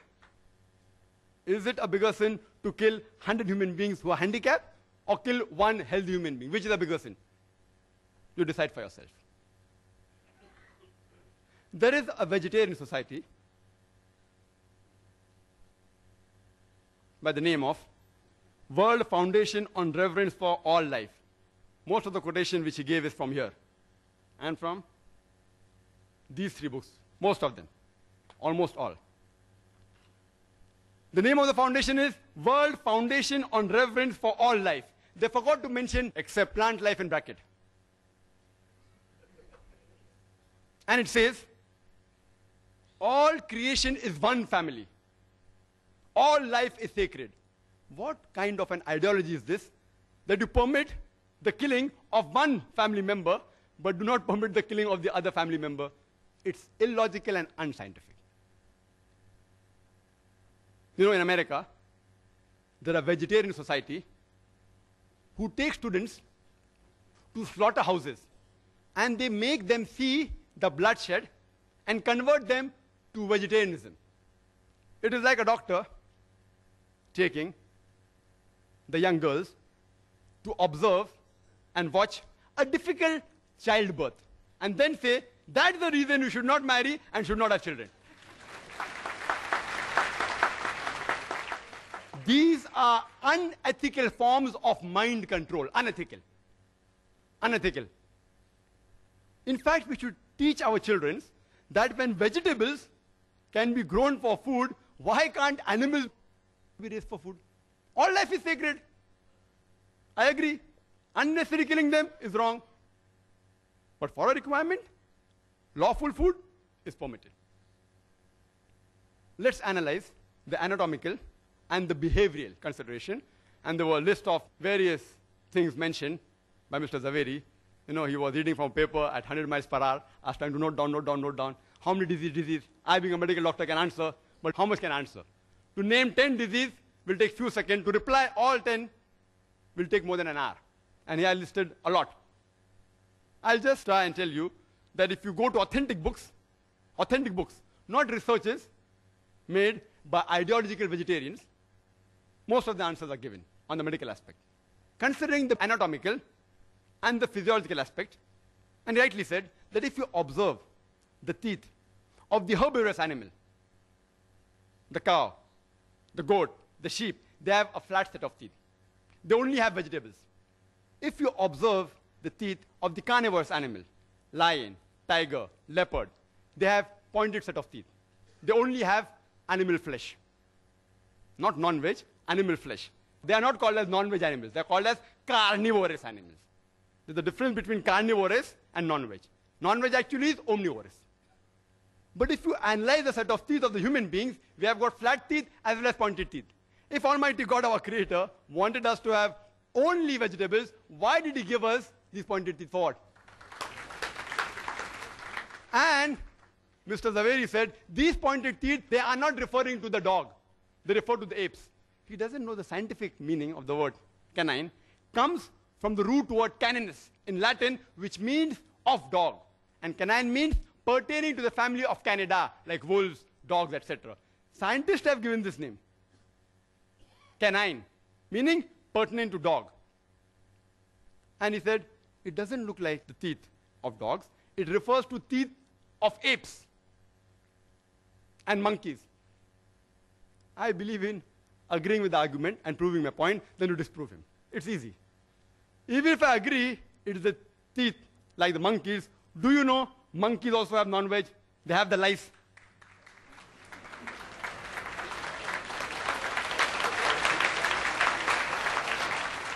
There are many species of ape who even have raw flesh of animals. Many species of apes who have raw flesh. They're omnivorous. Who says they're carnivorous? They're omnivorous. They aren't pure veg also. And many species are even called as cannibals. Some species of apes and monkeys. If you analyze the digestive system of the human being, it can digest both veg as well as non-veg. If Almighty God wanted us to have only vegetables, why did He give us a digestive system which can digest both veg as well as non-veg? And Mr. Zaveri said that we cannot have raw flesh. I agree with him, most human beings cannot have raw flesh. In the same way, most of the human beings cannot have raw vegetables, raw vegetarian diet, like raw wheat, raw rice. Can you have it? Raw moong, raw drumstick? Can you have? You'll get indigestion. So what is the argument? No, no, you have to cook them. I know as a medical doctor that raw wheat, raw rice, raw drumstick, if you have, you'll have problems. You can't digest them. So you have to cook them. Similarly with the flesh, we non-vegetarians, we cook them for easy digestion. But yet, there are certain human beings who even have raw meat. He gave the name of Eskimos. He didn't tell the root word meaning. The root word meaning of Eskimo, it literally means eaters of raw flesh. So there are human beings who even have raw meat. They are conditioned.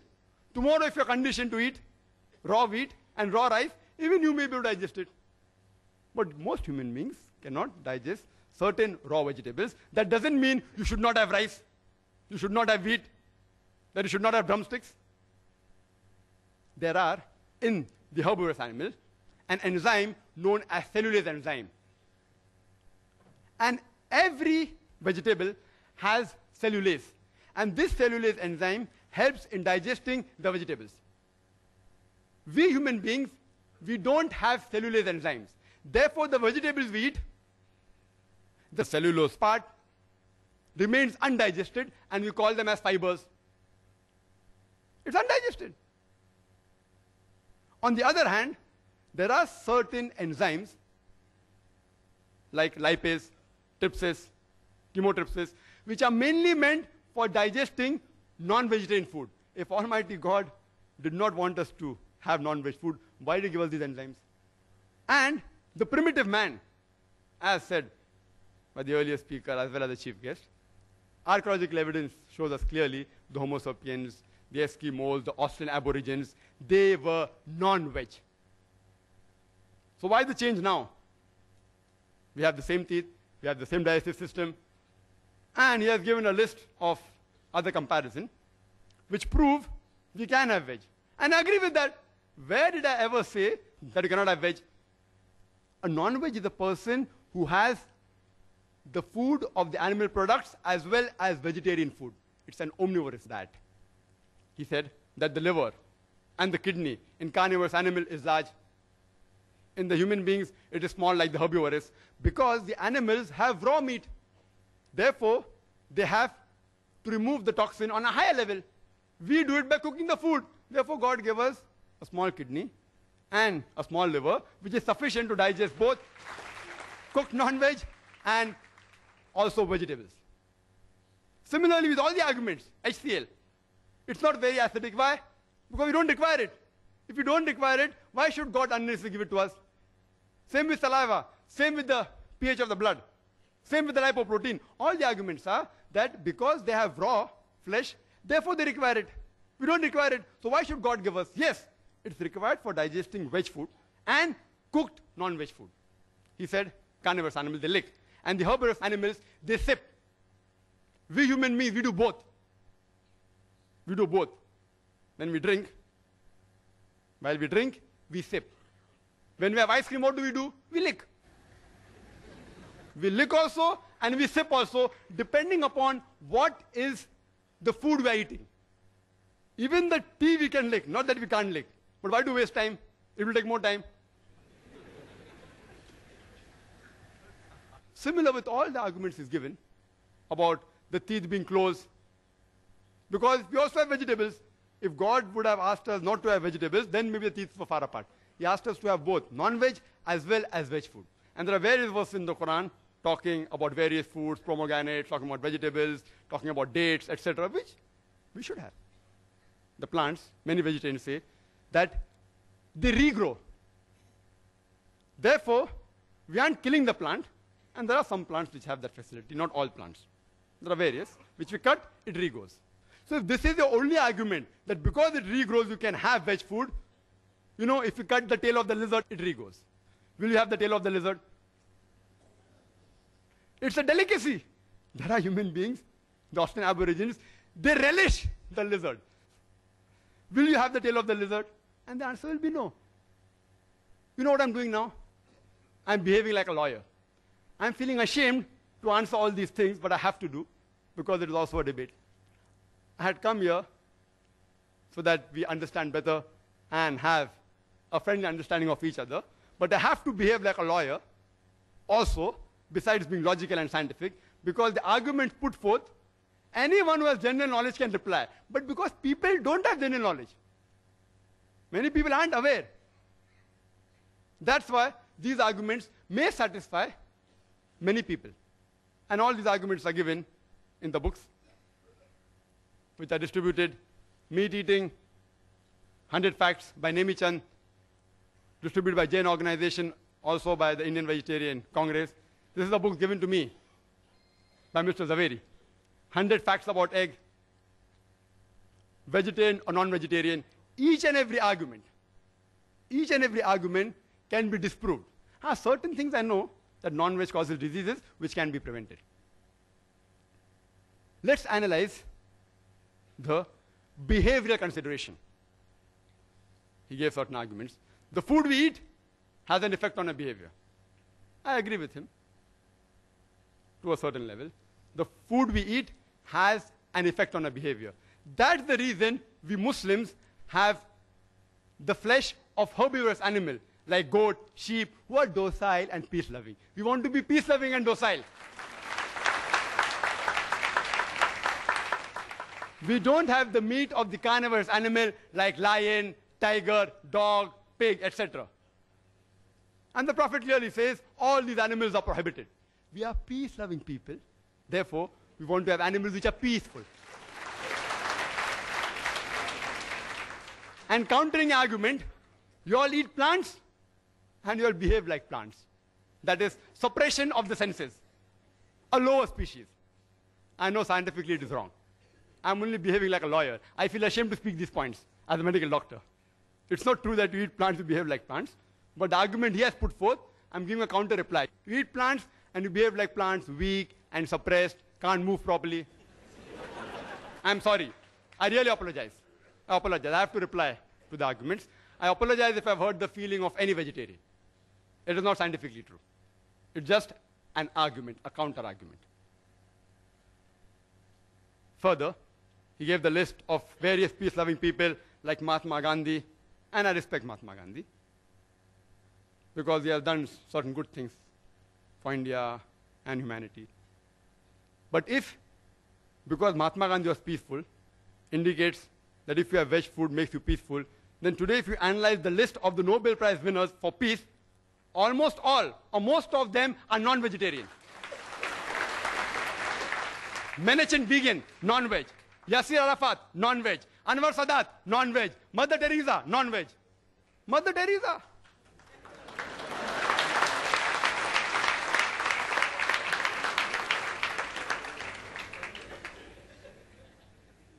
I want to ask you a simple question. Which man in the history of humankind is known maximum for killing maximum human beings? Can you guess? Hitler, Adolf Hitler.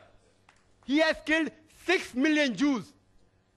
Was he a non-veg or veg? Vegetarian. Anyhow, there are crusaders of vegetarians. You know, now on the internet if you go, they say, see, Adolf Hitler was a vegetarian is a myth. He sometimes had non-veg. And the other side says that, you know, when he had gastric problems, that time he had vegetable foods only. To tell you frankly, on a scientific viewpoint, I do not consider the diet of Hitler to be responsible for him killing 6 million Jews.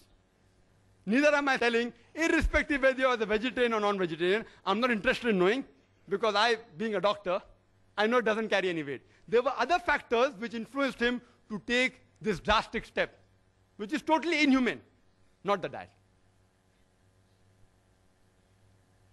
There are various researches done. There have been research in America on a group of students who were pure non-veg and on a group of students who were veg, pure veg. And they analyzed that the group of students who were non-veg, they were less violent and they were more social. But it's a research. It's not a scientific fact. I will never use this as an argument to prove that non-veg food makes you peaceful. No. I'm a doctor, more of a doctor, as well as lawyer were required because I'm in a debate. There are researches, But these researches aren't scientific facts. Most of the statements what Mr. Rashmi Zaveri made, all were researches, not scientific facts. There is not a single authentic medical book which says that non-veg food in general should be prohibited. Not a single. All these are researches, like the research done by this person in America.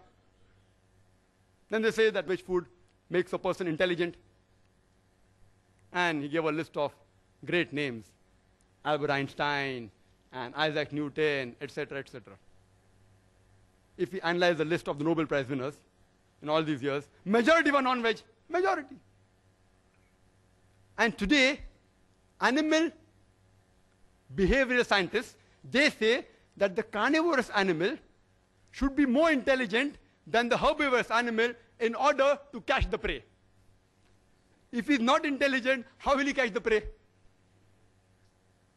But anyway, I'm not going to use this as an argument, therefore non-veg food makes you intelligent, because these things don't actually affect a human being. The diet does affect a human being, but these arguments don't affect. These arguments don't affect. And all the other arguments given, they don't carry weight actually. There are people who give examples that non-veg food makes you strong is a myth. It's a scientific fact mentioned in several medical books, authentic, that non-veg food is good for health. It does have disease also, you can prevent them. There are proteins, which I'll come to it later on. And to counter-argue that, they're giving an example of Yadunath Singh Naik. Has anyone heard of him? Yadunath Singh Naik. In the army, it is mentioned in this book, Vegetarian or Non-Vegetarian, Choose Yourself by Gopinath Agarwal. Yadunath Naik, being a vegetarian in the army, in wrestling he defeated 2 non-vegetarians. Therefore, veg food makes you strong. I feel ashamed to reply to these arguments. I feel ashamed. It's a known fact that the title holders of world wrestling, yes, there are vegetarian wrestlers also, but if you compare with the full world, almost all the title holders of world wrestling are non-veg. The person known in bodybuilding maximum, who is he? Arnold Schwarzenegger. 13 times world titles he got. 7 as Mr. Olympia, 5 as Mr. Universe, and 1 as Mr. World. What was he, veg or non-veg? Non-veg. The boxer Muhammad Ali Cassius Clay, non-veg. Mike Tyson, non-veg. Yes, of course, non-veg food does add to the strength. That is a scientific fact. That's the reason that if you analyze that when a person is convalescing from a disease, it's preferable non-veg food. Not that you have to have non-veg, it's preferable, egg, etc. And I'll come to it later on. And then they give an example of a wrestler, Professor Ram Murthy. Never heard his name. He says it's a world famous wrestler. Who has heard of him? Anyone has heard of him? Professor Ram Murthy? No one. World famous. Where do you get this news from? World famous. Then they give the example of Parmajit Singh in London, pure vegetarian, who skips 2,000 times a day. Therefore, vegetarian food makes you an athlete.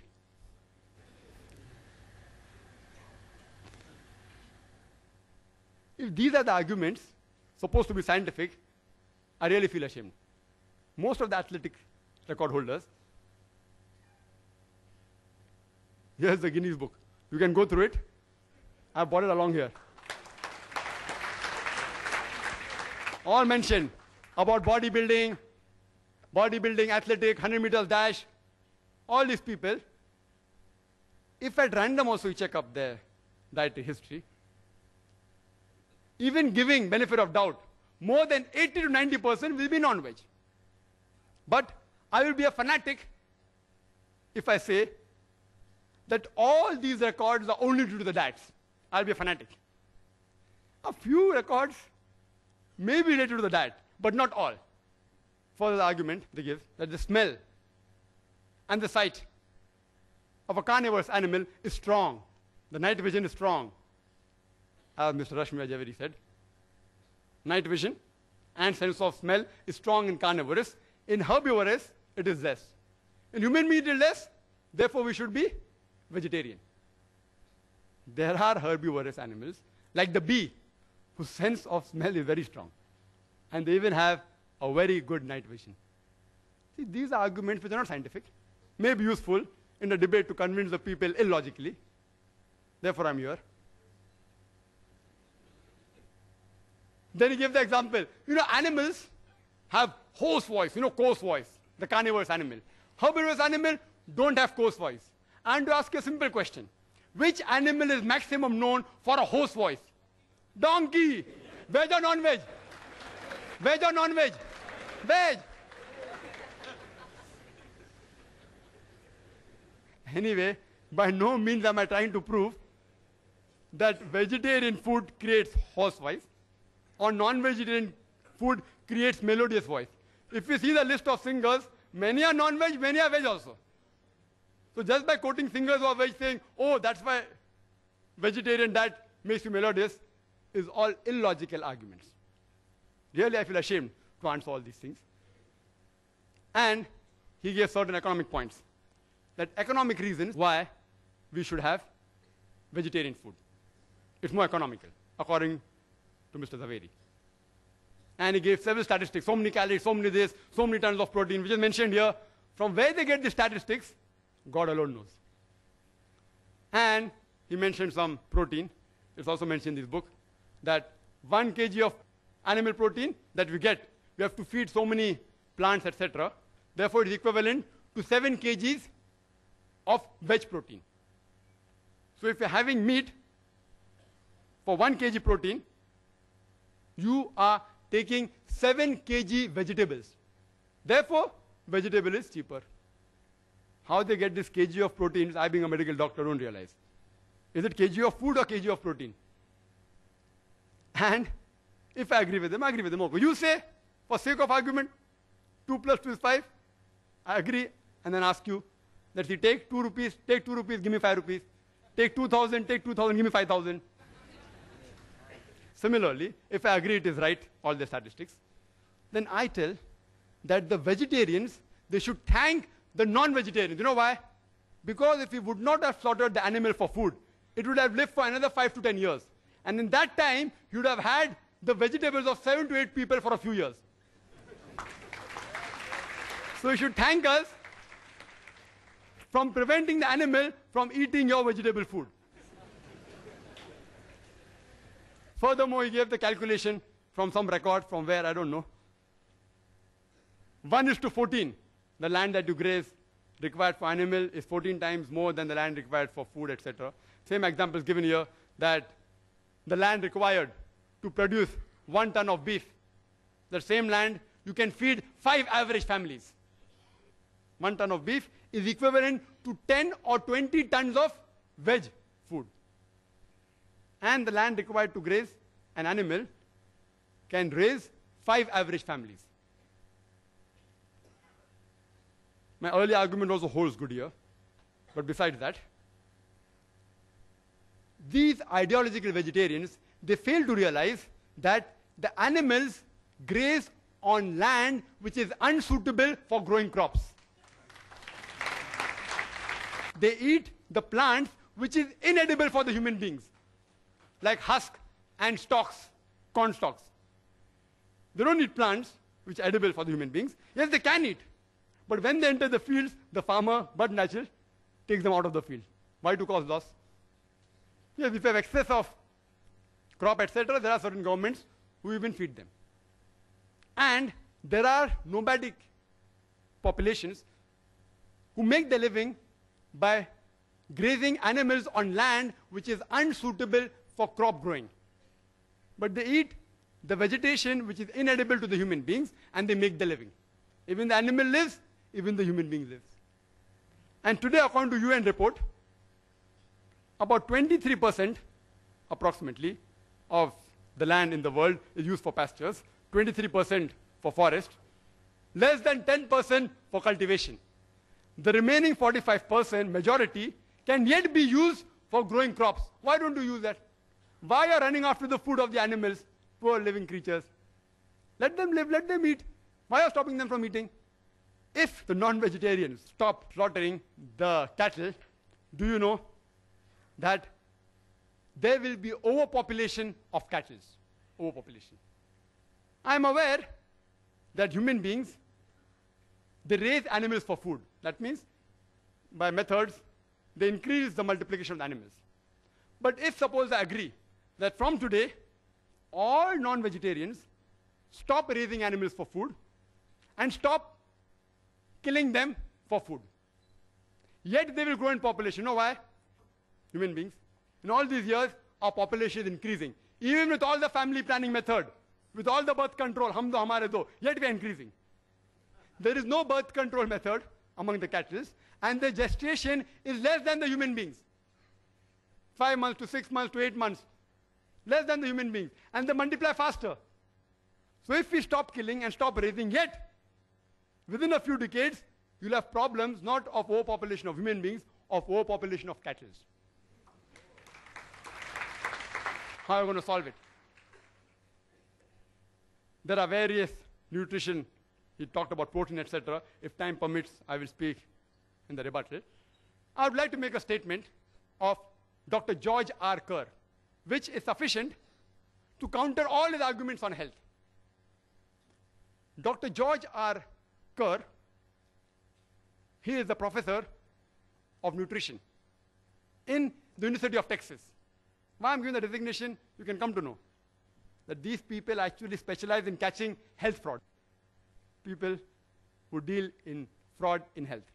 He says that virtually all authors of the diet and disease books, they propose hypotheses which are untested, ill-tested, unfound, unlikely, or disproved. I would like to repeat.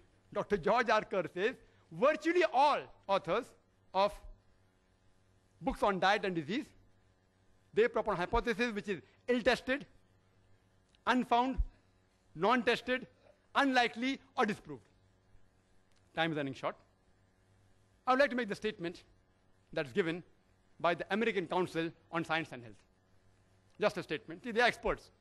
These quotation of research aren't scientific facts. All this quotation that this causes this, that, some are scientific facts, but they can be prevented. But the other thing about mentioning about this land and that land, these are only statistics done by individual researchers. Even when you do PhD, you can do a research and that will come into account, but won't carry weight. American Council on Science and Health says that a person need not abstain from meat and be a vegetarian to have a healthy diet. And the topic is not veg or non-veg, which is healthier. It is non-veg food permitted or prohibited for the human beings? And I will list out the points in summary to make it easier for Mr. Zaveri to answer in the rebuttal. Point number 1. There is not a single major religion which bans or prohibits all non-veg food in general. Point number 2. Geographical places like Arctic, where Eskimos live, how could you have provided food all these years back? And today also, if you provide, it's going to be more expensive. Point number 3. If all life is sacred, why do you kill the plants? Even they have life. Point number 4. Even plants feel pain. Point number 5. Even if I agree they have 2 senses less, killing a creature of 2 senses less is a lesser crime, is illogical. Point number 6. It's preferable to kill 1 animal and take 1 animal life than to take 100 lives of plants for feeding 100 people. Point number 7. Each and every argument can be disproved. The liver and the kidney, HCl. Same with saliva, same with the pH of the blood, same with the lipoprotein. Point number 8. The human beings have an omnivorous set of teeth for eating veg as well as non-veg. Point number 9. They have a digestive system which can digest both veg and non-veg and have proved it scientifically approved by the enzymes. Point number 10. Primitive man was non-veg. So you can't say it's prohibited for human beings. Human beings is even for that person. Point number 11. The food you eat has an effect on your behavior, but saying that non-veg food makes you violent has got no scientific base at all. Point number 12. Giving argument that veg food makes you strong, makes you peaceful, makes you intelligent, makes you athletes, are all myths. Point number 13. night vision, and sense of smell is strong in carnivorous. In herbivorous, it is less. The carnivorous animal have hoarse voice, coarse voice. Herbivorous animal don't have coarse voice. Are all illogical arguments. Point number 14, that veg food is cheaper, I've disproved it. It's not economical. In certain countries, yes. Like India, it can be. But if you go abroad, in the Western countries, veg food is more expensive. And fresh veg food is phenomenal. Fresh vegetables. Furthermore, point number 15, that the land required to graze the animal will cause scarcity of the land for growing crops is also wrong.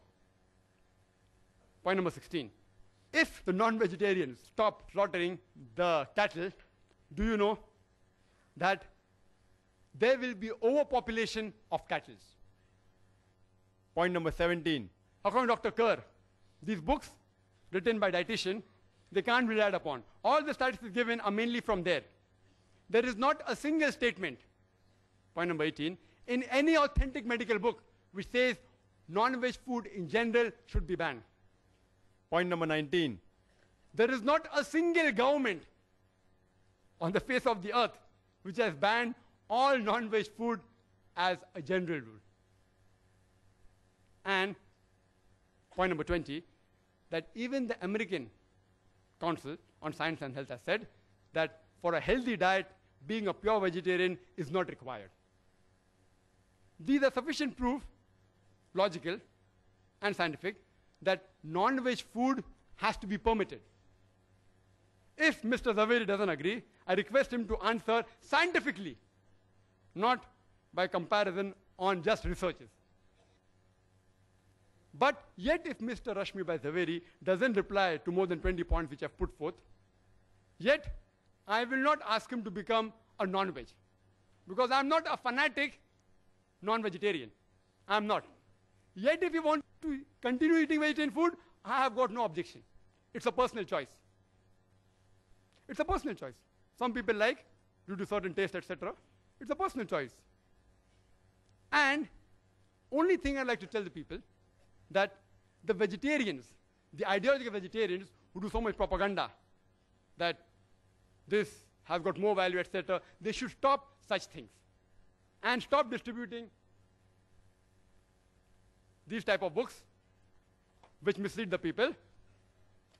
I would like to end my talk by giving the quotation of the glorious Quran from Surah Nahl, chapter 16, verse 125, which says, "Udu ila sabili rabbika bil hikmah wal maw'izatil hasana wajadil billati ahsan." That is, invite all to the way of thy Lord with wisdom and beautiful preaching, and argue with them and reason with them in the ways that are best and most gracious. Wa akhiru da'wana alhamdulillahi rabbil alamin.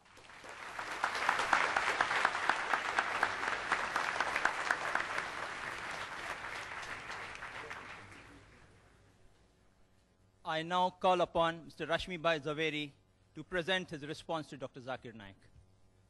Ladies and gentlemen, Mr. Rashmi Bhai Zaveri.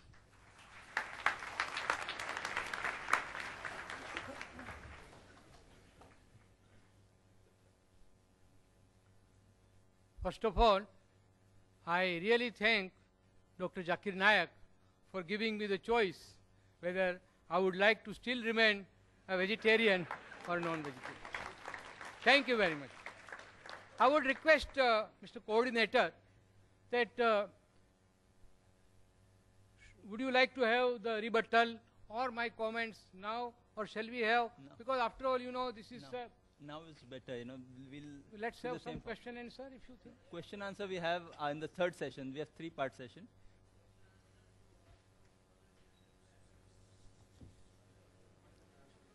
Yes, Mr. Zaveri, you can continue. Anyhow, we are totally at the command of the coordinator, so I will As obey. decided, the same format it's we okay. keep. I will obey. I will your, not allow Dr. Zakir also to order. change the format. Now, I'll object. first thing that I will say, it's not a question of whether one is logical or illogical, and it's not a question of the choice that one makes. As I said in my talk earlier, everything is relative, and you have to understand this topic from that perspective. Now, One thing that I will very strongly object with respect to Dr. Zakir's, that not a single religion prohibits non-veg. I am expert, I can say, because I am a student, I have done MA in Jainology. I can say from my religious point of view that Lord Mahavir and our all 24 Tirthankaras very vehemently prohibited non-veg food. I have already given you some quotations. You see, mainly arguments of Dr. Dean Ornish is based on the fact that non-veg food contains excessive protein, cholesterol, and saturated fat. So that is why he said that for healthy and peaceful living, you must have non-veg veg diet. Now, he said that plant has also got life. No, it is not only proved by Dr. Jagdish Chandra Bose, but even our Lord Mahavir. He stated 2500 years ago that not only plant, air, water, fire, minerals of the earth, they all have life. He has not said that you are allowed to kill this life and maintain yourself. But he was a practical Tirthankara. So he said that those who cannot renounce this world and become Jain Muni, you know, Jain Munis, they don't even kill plant vegetation or even other living beings for their food. They bake the food which is cooked in our house. Will not go into that controversy that even you kill it and then give them. That's a separate story. But the teachings of Mahavir are very clear that you shall not harm any living being, whether animate or inanimate. Now, because of certain constraint for those people who cannot renounce the world, he has said that at least you can avoid essential killing. He has said that even if you, when you have food made out of plant, it is violence, it is hinsa, but it is necessary. So what I prohibit is unnecessary killing. Friends, this is a very sharp distinction, but very important distinction we should make, that if the alternative is available, we should not go for that alternative which compels us to kill and eat our own fellow creatures. Another thing, so he said plants.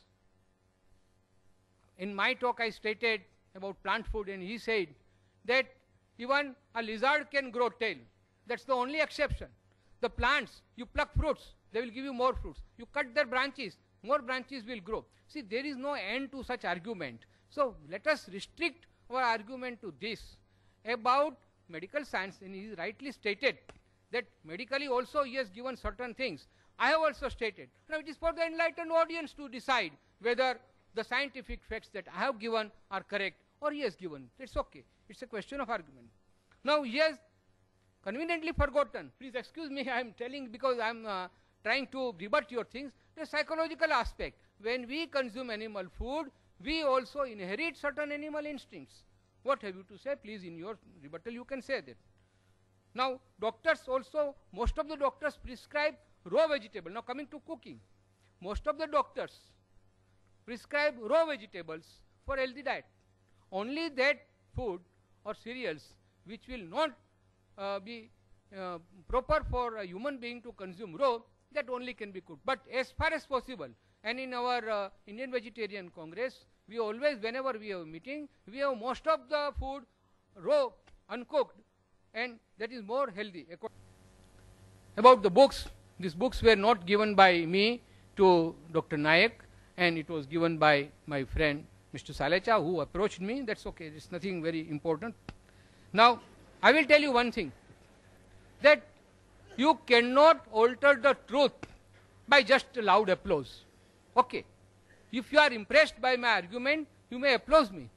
Or if you are impressed by the other argument, you can applaud that. But I firmly believe that just because some arguments are appealing to you and you applaud them loudly will not alter the truth. And I have referred to about one book Dr. Deepak Chopra. He has also written many books. He is also a physician, practicing physician, like Dr. Dean Ornish.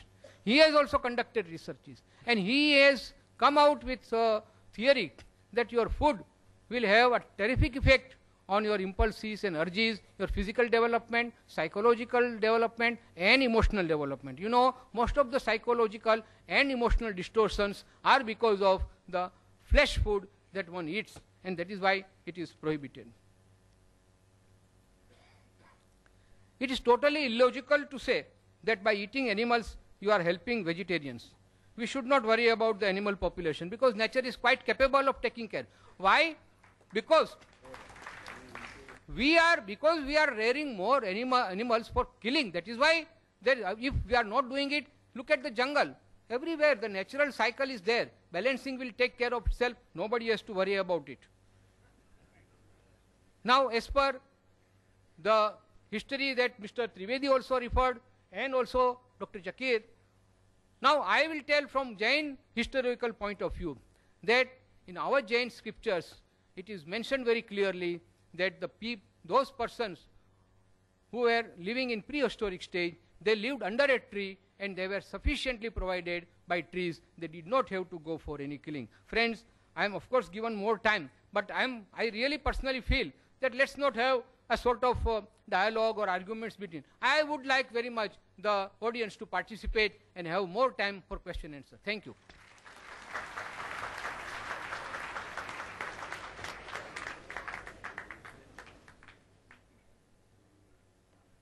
Thank you, Mr. Zaveri. We have 5 minutes more. It's taken 5 minutes left. Now I call upon Dr. Zakir Naik to present a response to Mr. Rashmi Bhai Zaveri for 15 minutes only.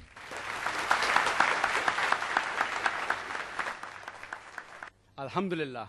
Wassalatu wassalam. Ala Rasulillah wa ala ali wa sahbihi ajmain. Amma ba'd. A'udhu billahi minash shaitanir rajim. Bismillahir rahmanir rahim. Wa qul ja'al haqq wa zaqal batil. Inna la batila kana zahuka. ونزل من القرآن ما هو شفاء ورحمة للمؤمنين ولا يزيد الظالمين إلا خسارة. بسم الله الرحمن الرحيم. رب اشرح لي صدري ويسر لي أمري واحلل عقدة من لساني يفقهوا قولي. The respected people on the dais and my respected elders and my brothers and sisters, I welcome once again all of you with Islamic greetings. Assalamu alaikum wa rahmatullahi wa barakatuh. May peace, mercy and blessings of Allah subhanahu wa ta'ala be on all of you. I have not conveniently forgotten anything.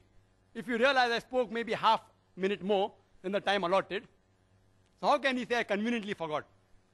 If you give me even 5 hours more, if you're willing to stay, because you were the person who kept time restrictions, you know, less time 30, I had to bargain for 50 minutes. I would love to speak for 2 hours.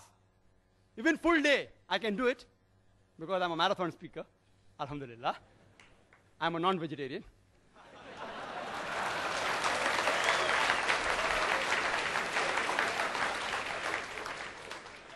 Mr. Zaveri said that I said that no religion prohibits non-veg. I never said no religion. I said no major religion. It's being recorded. No major religion. And Jainism is not a major religion. According to the books you gave me, you gave certain books, Jains are only 0.4% of India, 0.4. Less than 1%. Can you call it a major religion? In India, leave aside world. World out of the question. Negligible. I am very clear-cut in my statement. Regarding the argument on Jainism, I can reply, but the coordinator won't give me permission. I am restricted to Islam. You know, I can reply even on Jainism. I am a student of comparative. Excuse me, sir, you can't interfere when the speaker is speaking. Whether saying I did not say, you can very well see the video cassette. There is not a single major religion which bans or prohibits all non-veg food in general. You can see the video cassette. Ask your question in question time, please. Don't get irritated. The diet will help you. Don't get irritated. Brother Rashmi Bhai Zaveri said, I did not answer whether you get animal instinct. I said in my lecture, I think you didn't hear, I said we eat peaceful animals like goat, sheep, because we want to be peaceful. And therefore when I came starting, I always said, peace be on all of you. Further, he said, I didn't state Dr. Dean Ornish. I yet challenge him. If his book is referred by any authentic medical college, authentic book, not just dietary books, That answer already gave by Dr. William T. Jarvis. Even scientists and medical professionals are not immune to the ideological thinking of the vegetarians. They aren't immune. It's not a medical book. He may have written a diet book. I am very clear in my words. I don't mix words. And Dean Ornish, whatever his name is, may be very famous. I don't know him. I'm hearing him for the first time. I don't know. I yet ask him to prove and check whether that book is referred as a textbook. Not as a medical book, a text medical book in a college. That shows authenticity. He said we should not worry about the cattle. Nature will take care. It is you all who are so much worrying. We aren't worrying. Nature made them in such a way that the moment you kill them, they will again come. God is the creator. Allah made them. If we kill lion, tiger, they will become extinct. Therefore, we cannot have their food. The cattle, we can have. God has made them that way. If we don't follow the instruction of God, there will be overpopulation. And regarding cutting of plants, what he said, people say that if we have plants, the mother is yet alive. So in that way, the offspring of the cow, of the goat, the calves, that means can we cut them? Yes. The mother is yet alive. The cow is yet alive. And when the offspring becomes a mother, you can also kill the mother. So even if I agree with this logic, the plant survives. In the animals, more lives are surviving than the plants, if I agree with this logic. Furthermore, I said that best is prevention is better than cure. I agree with Dr. Ornish when he says that vegetarian diet is helpful for certain diseases. Even I advise that. Where I said no. But the topic is not which food is healthier, but making a statement, it is banned for human beings. I challenge any authentic medical book. I'm a doctor, not books, whether given by Russia Foundation or Indian Vegetarian Congress, whatever it is. These books are stating things which are unfound, ill-tested, unproved. There is the Islamic method of prevention better than cure, which will answer most of your questions. The Islamic method is there of prevention better than cure. When we slaughter the animal, we do the zabiha. We cut the throat and the windpipe and the vessels of the neck without damaging the spinal cord. Otherwise, the nerve going to the heart may get severed, there may be cardiac arrest. When the spinal cord is not damaged and the vessels of the neck are slit open along with the throat and the windpipe, the heart is pumping, most of the blood flows out of the body. Blood is a very good media of germ and bacteria. If you slaughter the animal in this way, most of the disease transmitted by blood, many which you named, can be eliminated, can be prevented. The meat remains fresh for a longer time if it's slaughtered by the Islamic method. And people say, oh, it's so merciless. You all are so mercilessly killing, it dies of pain. When we slaughter in the Islamic method, when we cut the blood vessels of the neck, the blood supply going to the nerve, which is responsible for pain, is severed. So the animal does not feel pain. The animal kicks and writhers. You know why? Due to the gush of flow. The animal doesn't feel pain. It is contracting and relaxing because there's lack of blood in that part of the body. The animal does not die of pain. It dies a painless death. Painless. Painless. We eliminate most of the disease transmitted by blood. Secondly, there are many countries in the world and many people who raise animals, they give them hormones. And one was mentioned by Mr. Zakir, he didn't name. It's called as DES, diacylglycerol. It's a hormone injected to cattle so that they become fat and you get more money for flesh. This is haram in Islam. Carcinogenic hormones, if ingested in animal, even if you slaughter by the zabiyah method, it is yet haram. It is zabiyah but not halal. It is zabiyah and haram. If the cattle are injected with hormones, you are not allowed to have those hormones. Neither are we allowed to have cows which are fed with non-veg.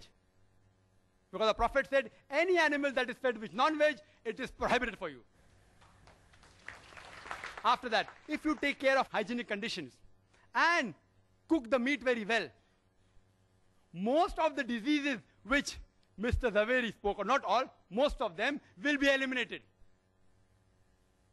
And in the non-veg flesh food, the most dangerous, which is commonly eaten, is pork. It has more than 70 different diseases which you can get if you ingest pork. More than 70 different diseases. And one of them is ischemic heart disease, which he spoke about. Because pork has more of fat building material than muscle building material. It gets deposited on the walls of the vessels, causing atherosclerosis, hypertension, etc. That's the reason in the Quran, no less than 4 different places, in Surah Baqarah chapter number 2 verse number 173, in Surah Ma'idah chapter number 5 verse number 3, in Surah Anam chapter number 6 verse number 145, and Surah Nail chapter number 16 verse number 115, it says, Hurrimat alaykumul maitatu waddamu wa lahmul khinzir wama uhilla li ghayrillah bih. Forbidden for you for food, dead meat, blood, the flesh of swine, and any food on which any name besides God's name has been invoked. It's haram. So we abstain from it and we prevent several diseases of non-veg. Quran says in Surah Taha, chapter number 20, verse number 81, eat of the food we have provided for you in sustenance, but commit no excesses therein. Most of the diseases, what Mr. Rashmi Bhai Zaveri spoke about, is due to excessive eating. Even if you eat excessive veg food, you will have many diseases. I will not say, don't have veg food. I'm a doctor. I'm not an ideological, neither a fanatic non-vegetarian. So if you prevent eating in excess, most of the disease will be prevented. If you follow the Islamic guidelines, slaughter in the Islamic method, remove the blood, don't give hormones, cook the food very well, hygienic conditions, avoid pork, don't eat in excess, most of the disease can be prevented. It answers most of his arguments. Few are yet remaining. If time permits or during question and answer time, if you ask, I will reply. Do you know that talking about healthy food, talking about all research and experiments, I'll talk something which is a fact. According to Dr. William, again very famous person, Dr. William, he says that vegetarian food extends the life of a human being for more than 6 years. If you have veg food, as compared to non-veg food, you live 6 years longer. Again, hypothesis. If you analyze, data was collected about all the people who lived above 100 years from 1932 to 1952. And on this data, a person by the name of O. Sejares, he wrote a book, Living to be 100, 1,200 people who did and why they did it. Everything is mentioned. In it, even diet is mentioned. Do you know out of 1,200 people, how many were vegetarian? How many? Guess. 1,000. 4.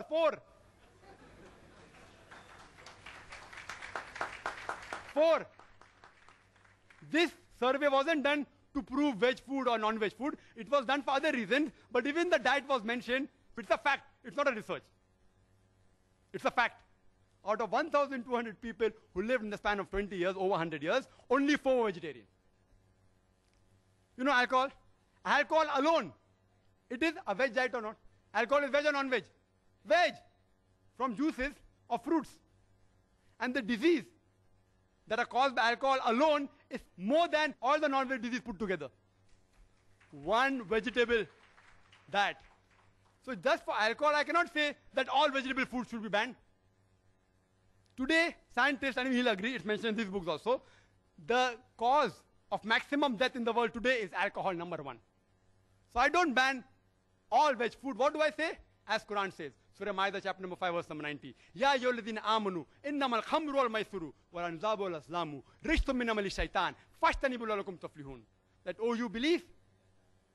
Verily intoxicants and gambling and idol worship and dedication of stones and divination of arrows, these are Satan's handiwork. Abstain from it that you may prosper.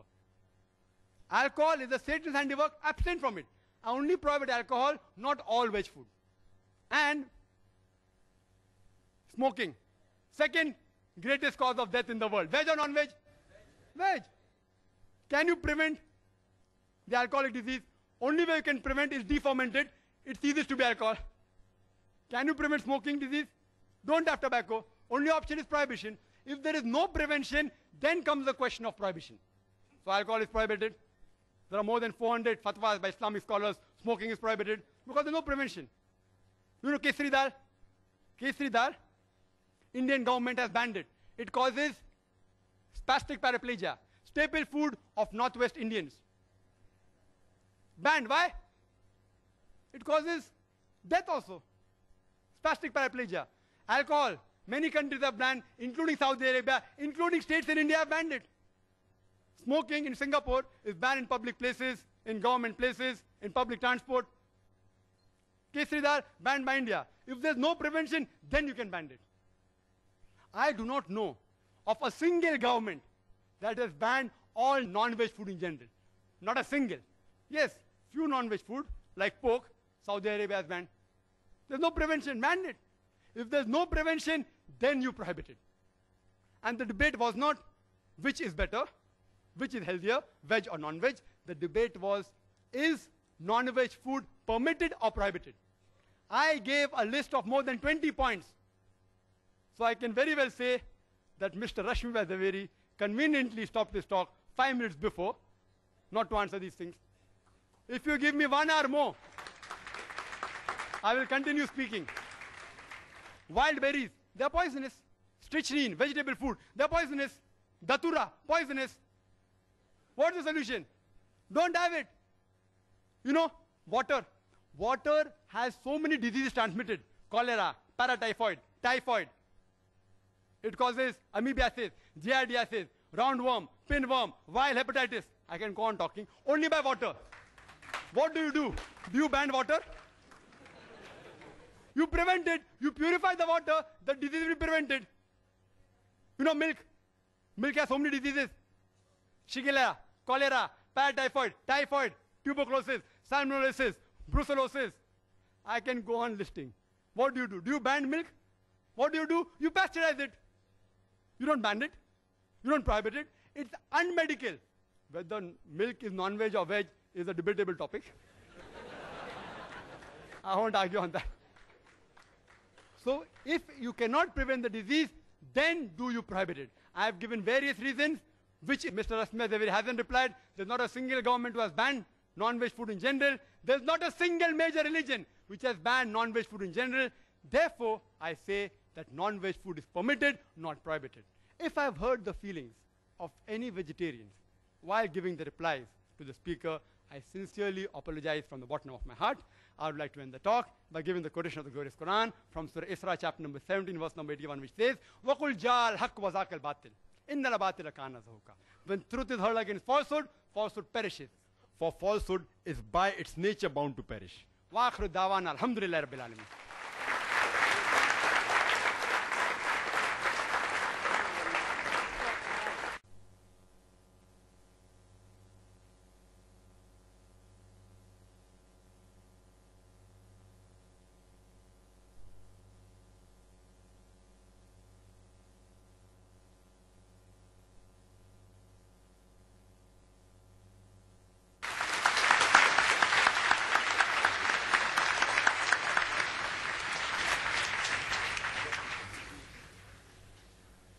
I now call upon Mr. Rashmi Zaveri to present his response to Dr. Zakir Naik. Ladies and gentlemen, Mr. Rashmi Zaveri.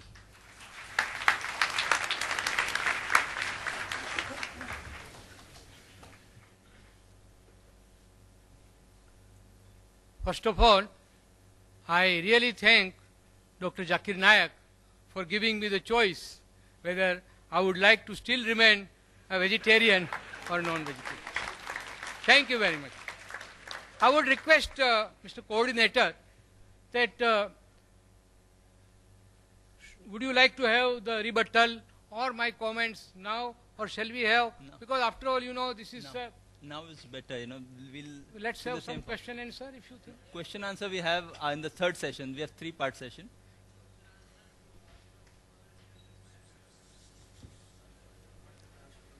Yes, Mr. Zaveri, you can continue. Anyhow, we are totally at the command of the coordinator, so I will As obey. decided, you know, the same format it's we okay. keep. I will obey. I will your, not allow Dr. Zakir also to order. change the format. Now, I'll object.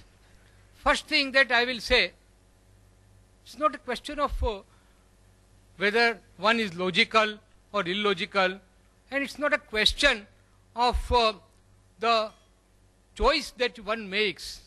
As I said in my talk earlier, everything is relative, and you have to understand this topic from that perspective.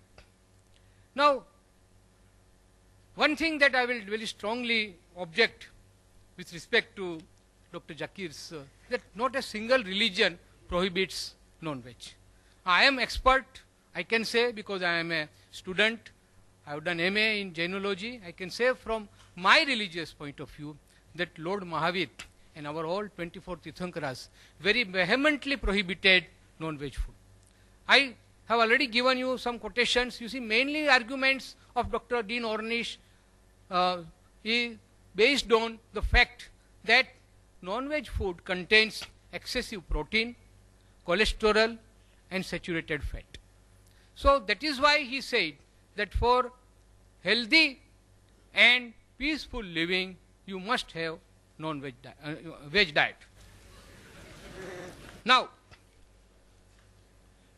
he said that plant has also got life. No, it is not only proved by Dr. Jagdish Chandra Bose, but even our Lord Mahavir.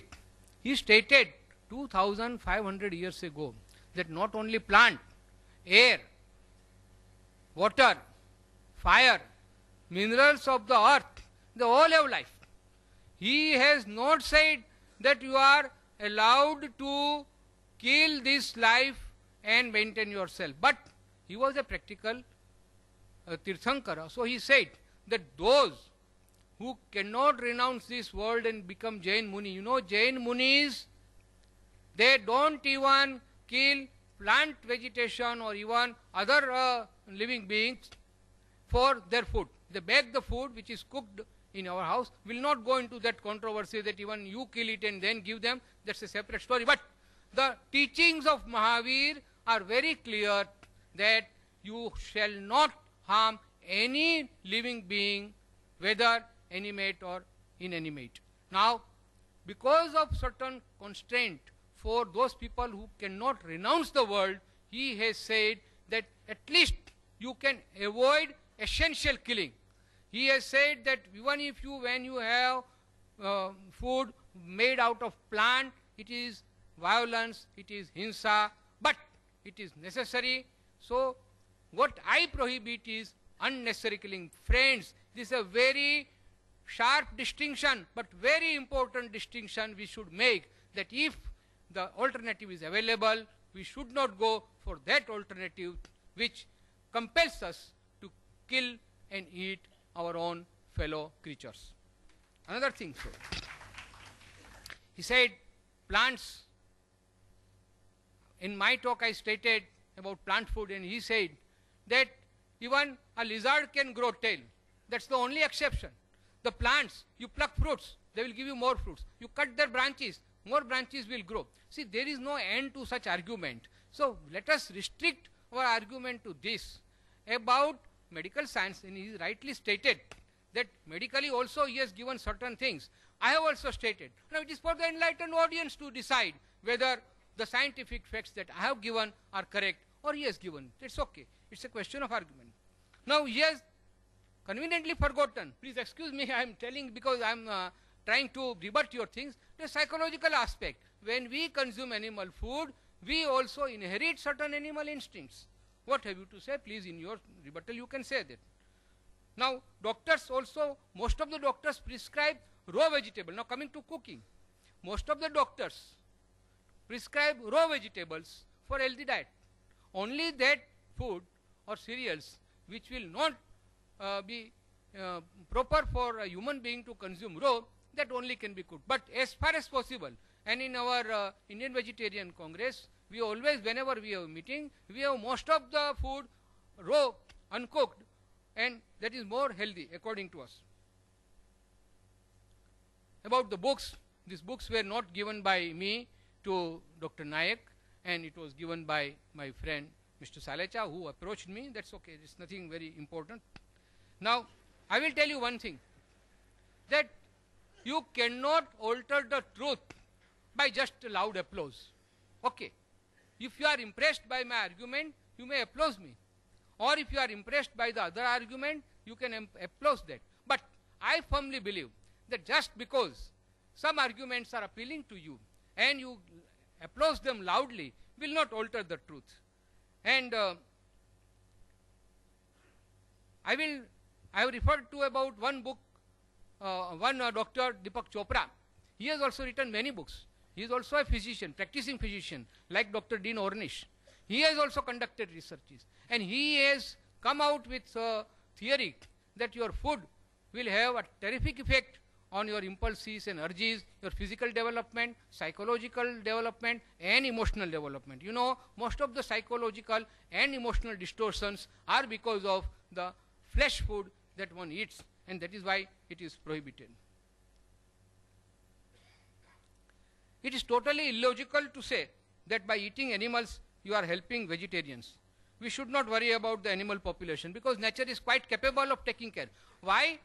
Because we are rearing more animals for killing. That is why if we are not doing it, look at the jungle.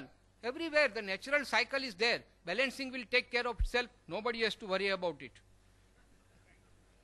Now, as per the history that Mr. Trivedi also referred and also Dr. Zakir, now I will tell from Jain historical point of view that in our Jain scriptures it is mentioned very clearly that those persons who were living in prehistoric stage, they lived under a tree and they were sufficiently provided by trees. They did not have to go for any killing. Friends, I am of course given more time, but I really personally feel that let's not have a sort of dialogue or arguments between. I would like very much the audience to participate and have more time for question and answer. Thank you.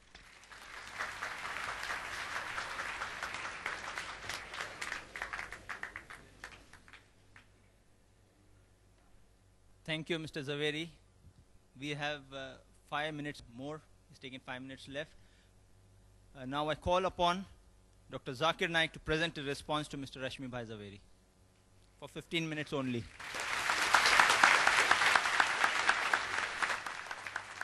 Alhamdulillah. Wassalatu wassalam. Ala Rasulillah wa ala ali wa sahbihi ajmain. Amma ba'd. A'udhu billahi minash shaitanir rajim. Bismillahir rahmanir rahim. Wa qul ja'al haqq wa zaqal batil. Inna la batila kana zahuka. Nunazzilu minal Qur'an ma huwa shifa'un wa rahmatul mu'minin wa la yazidu zalimin illa khasara. Bismillahir rahmanir rahim. Rabbi shrah li sadri wa yassir li amri wa hlul 'uqdatam min lisani yafqahu qawli. The respected people on the dais and my respected elders and my brothers and sisters, I welcome once again all of you with Islamic greetings. Assalamu alaikum wa rahmatullahi wa barakatuh. May peace, mercy and blessings of Allah subhanahu wa ta'ala be on all of you. I have not conveniently forgotten anything. If you realize I spoke maybe half minute more than the time allotted, so how can you say I conveniently forgot? If you give me even 5 hours more, if you're willing to stay, because you were the person who kept time restrictions, you know, less time 30, I had to bargain for 50 minutes. I would love to speak for 2 hours. Even full day, I can do it, because I'm a marathon speaker, alhamdulillah. I'm a non-vegetarian.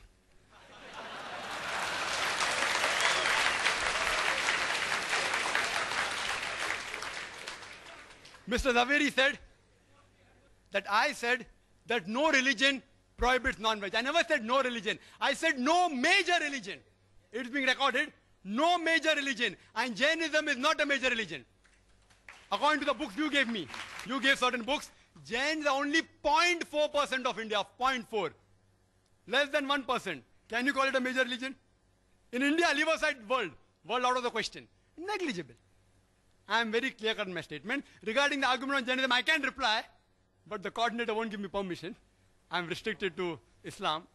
You know, I can reply even on Jainism. I am a student of comparative. Excuse me, sir, you can't interfere when the speaker is speaking. Whether is saying I did not say, you can very well see the video cassette. There is not a single major religion which bans or prohibits all non-veg food in general. You can see the video cassette. Ask your question in question time, please. Don't get irritated. The diet will help you. Don't get irritated. Brother Rashmi Bhai Zaveri said, I did not answer whether you get animal instinct. I said in my lecture, I think you didn't hear, I said we eat peaceful animals like goat, sheep because we want to be peaceful. And therefore when I came starting, I always said, peace be on all of you. Further, he said, I didn't state Dr. Dean Ornish. I yet challenge him. If his book is referred by any authentic medical college, authentic book, not just dietary books, that answer I already gave by Dr. William T. Jarvis. Even scientists and medical professionals are not immune to the ideological thinking of the vegetarians. They aren't immune. It's not a medical book. He may have written a diet book. I am very clear in my words. I don't mix words. And Dean Ornish, whatever his name is, may be very famous. I don't know him. I'm hearing it for the first time. I don't know.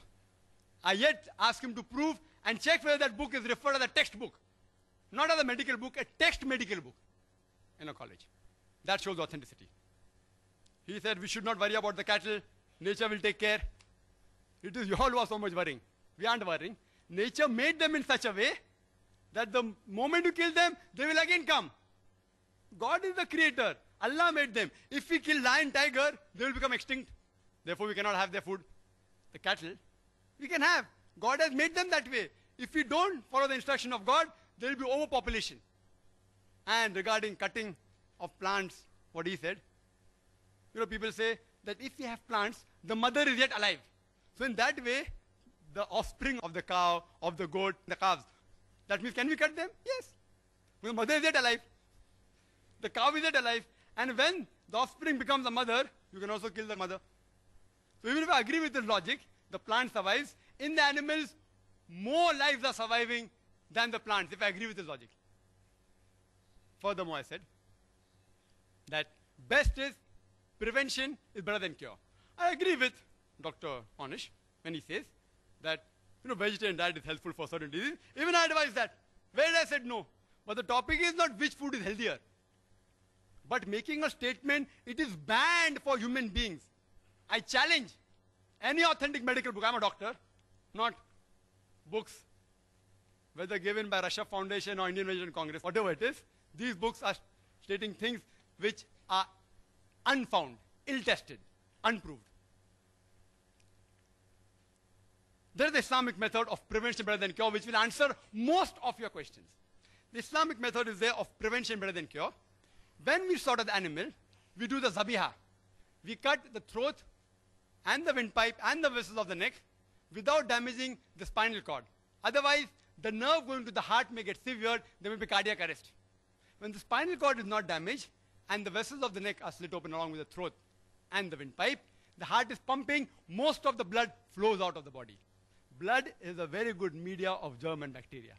If you slaughter the animal in this way, most of the disease transmitted by blood, many which you named, can be eliminated, can be prevented.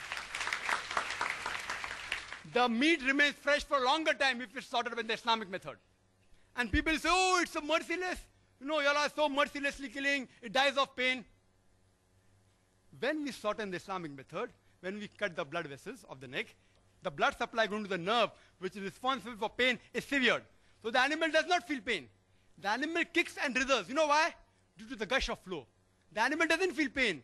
It is contracting and relaxing because there's lack of blood in that part of the body. The animal does not die of pain. It dies a painless death. Painless. Painless. We eliminate most of the disease transmitted by blood. Secondly, there are many countries in the world and many people who raise animals, they give them hormones. And one was mentioned by Mr. Zakir, read his name. It's called as DES, diacetylglycerol. It's a hormone injected to cattle so that they become fat and you get more money for flesh. This is haram in Islam. Carcinogenic hormones, if ingested in animal, even if you slaughter by the zabiyah method, it is yet haram. It is zabiyah but not halal. It is zabiyah and haram. If the cattle are injected with hormones, you are not allowed to have those hormones. Neither are we allowed to have cows which are fed with non-veg. Because the Prophet said, any animal that is fed with non-veg, it is prohibited for you.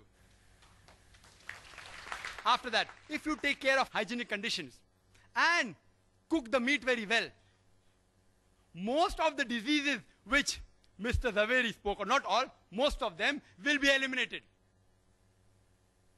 And in the non-veg flesh food, the most dangerous, which is commonly eaten, is pork. It has more than 70 different diseases which you can get if you ingest pork. More than 70 different diseases. And one of them is ischemic heart disease, which he spoke about. Because pork has more of fat-building material than muscle-building material, it gets deposited on the walls of the vessels, causing atherosclerosis, hypertension, etc. That's the reason in the Quran, no less than 4 different places, in Surah Baqarah chapter number 2 verse number 173, in Surah Ma'idah chapter number 5 verse number 3, in Surah Anam chapter number 6 verse number 145, and Surah Nail chapter number 16 verse number 115, it says, Hurrimat alaykumul maytutu waddamu wa lahmul khinzir, wa ma uhilla li ghayrillah bi. Forbidden for you for food, dead meat, blood, the flesh of swine, and any food on which any name besides God's name has been invoked. It's haram. So we abstain from it and we prevent several diseases of non-veg. Quran says in Surah Taha, chapter number 20, verse number 81, eat of the food we have provided for you in sustenance, but commit no excesses therein.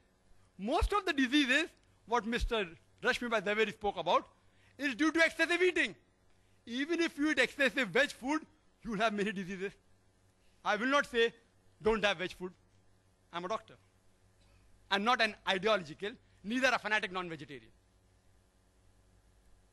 So if you prevent eating in excess, most of the disease will be prevented. If you follow the Islamic guidelines, slaughter in the Islamic method, remove the blood, don't give hormones, cook the food very well, hygienic conditions, avoid pork, don't eat in excess, most of the disease can be prevented. It answers most of his arguments. Few are yet remaining. If time permits or during question answer time, if you ask, I will reply. Do you know that talking about healthy food, talking about all research and experiments, I'll talk something which is a fact. According to Dr. William, again very famous person, Dr. William, he says that vegetarian food extends the life of a human being for more than 6 years. If you have veg food, as compared to non-veg food, you live 6 years longer. Again, hypothesis. If you analyze, data was collected about all the people who lived above 100 years from 1932 to 1952. And on this data, a person by the name of O. Sejares, he wrote a book, Living to be 100, 1,200 people who did and why they did it. Everything is mentioned. In it, even diet is mentioned. Do you know out of 1,200 people, how many were vegetarian? How many? Guess. 1,000. 4.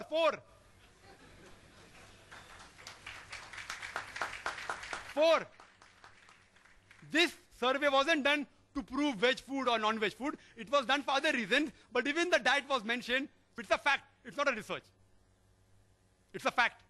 Out of 1,200 people who lived in the span of 20 years, over 100 years, only 4 were vegetarian. You know alcohol? Alcohol alone, it is a veg diet or not? Alcohol is veg or non-veg? Veg. From juices of fruits.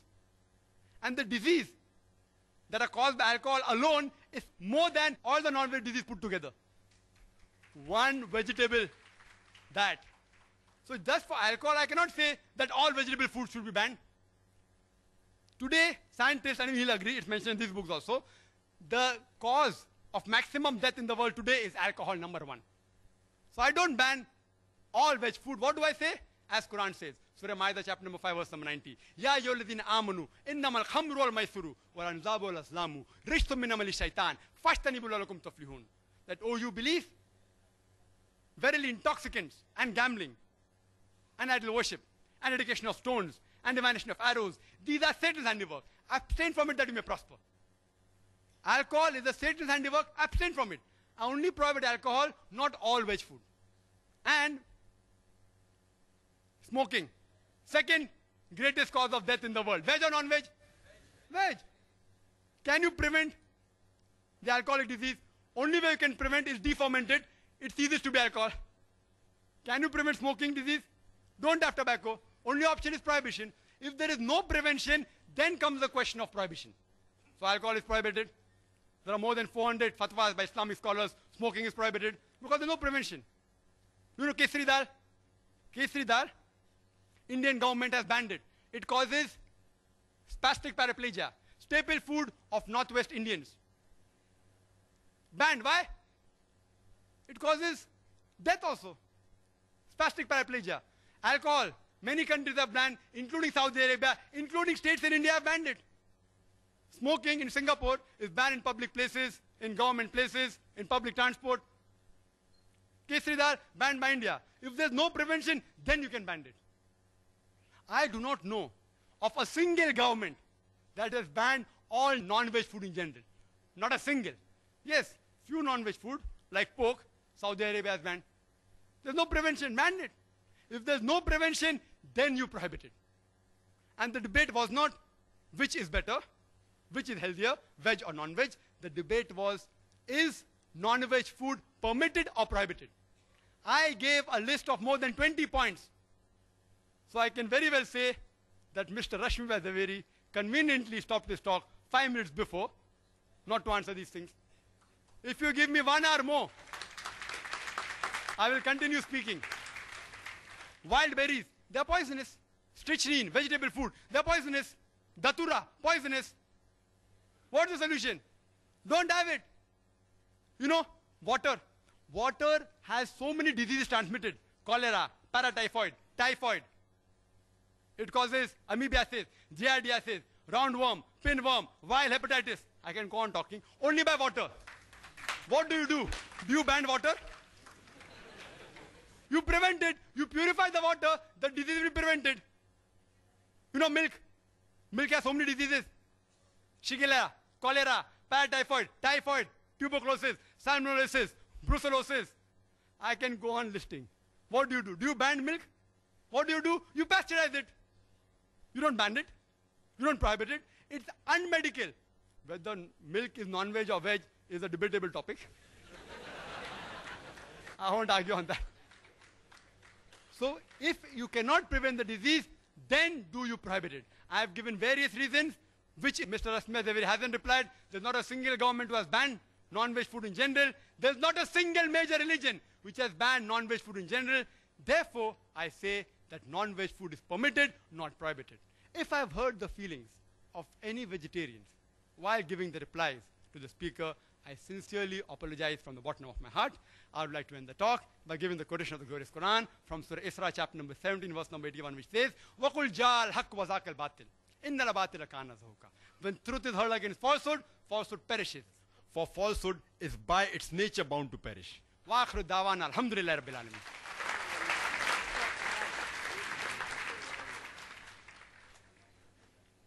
Now we begin the open question and answer session.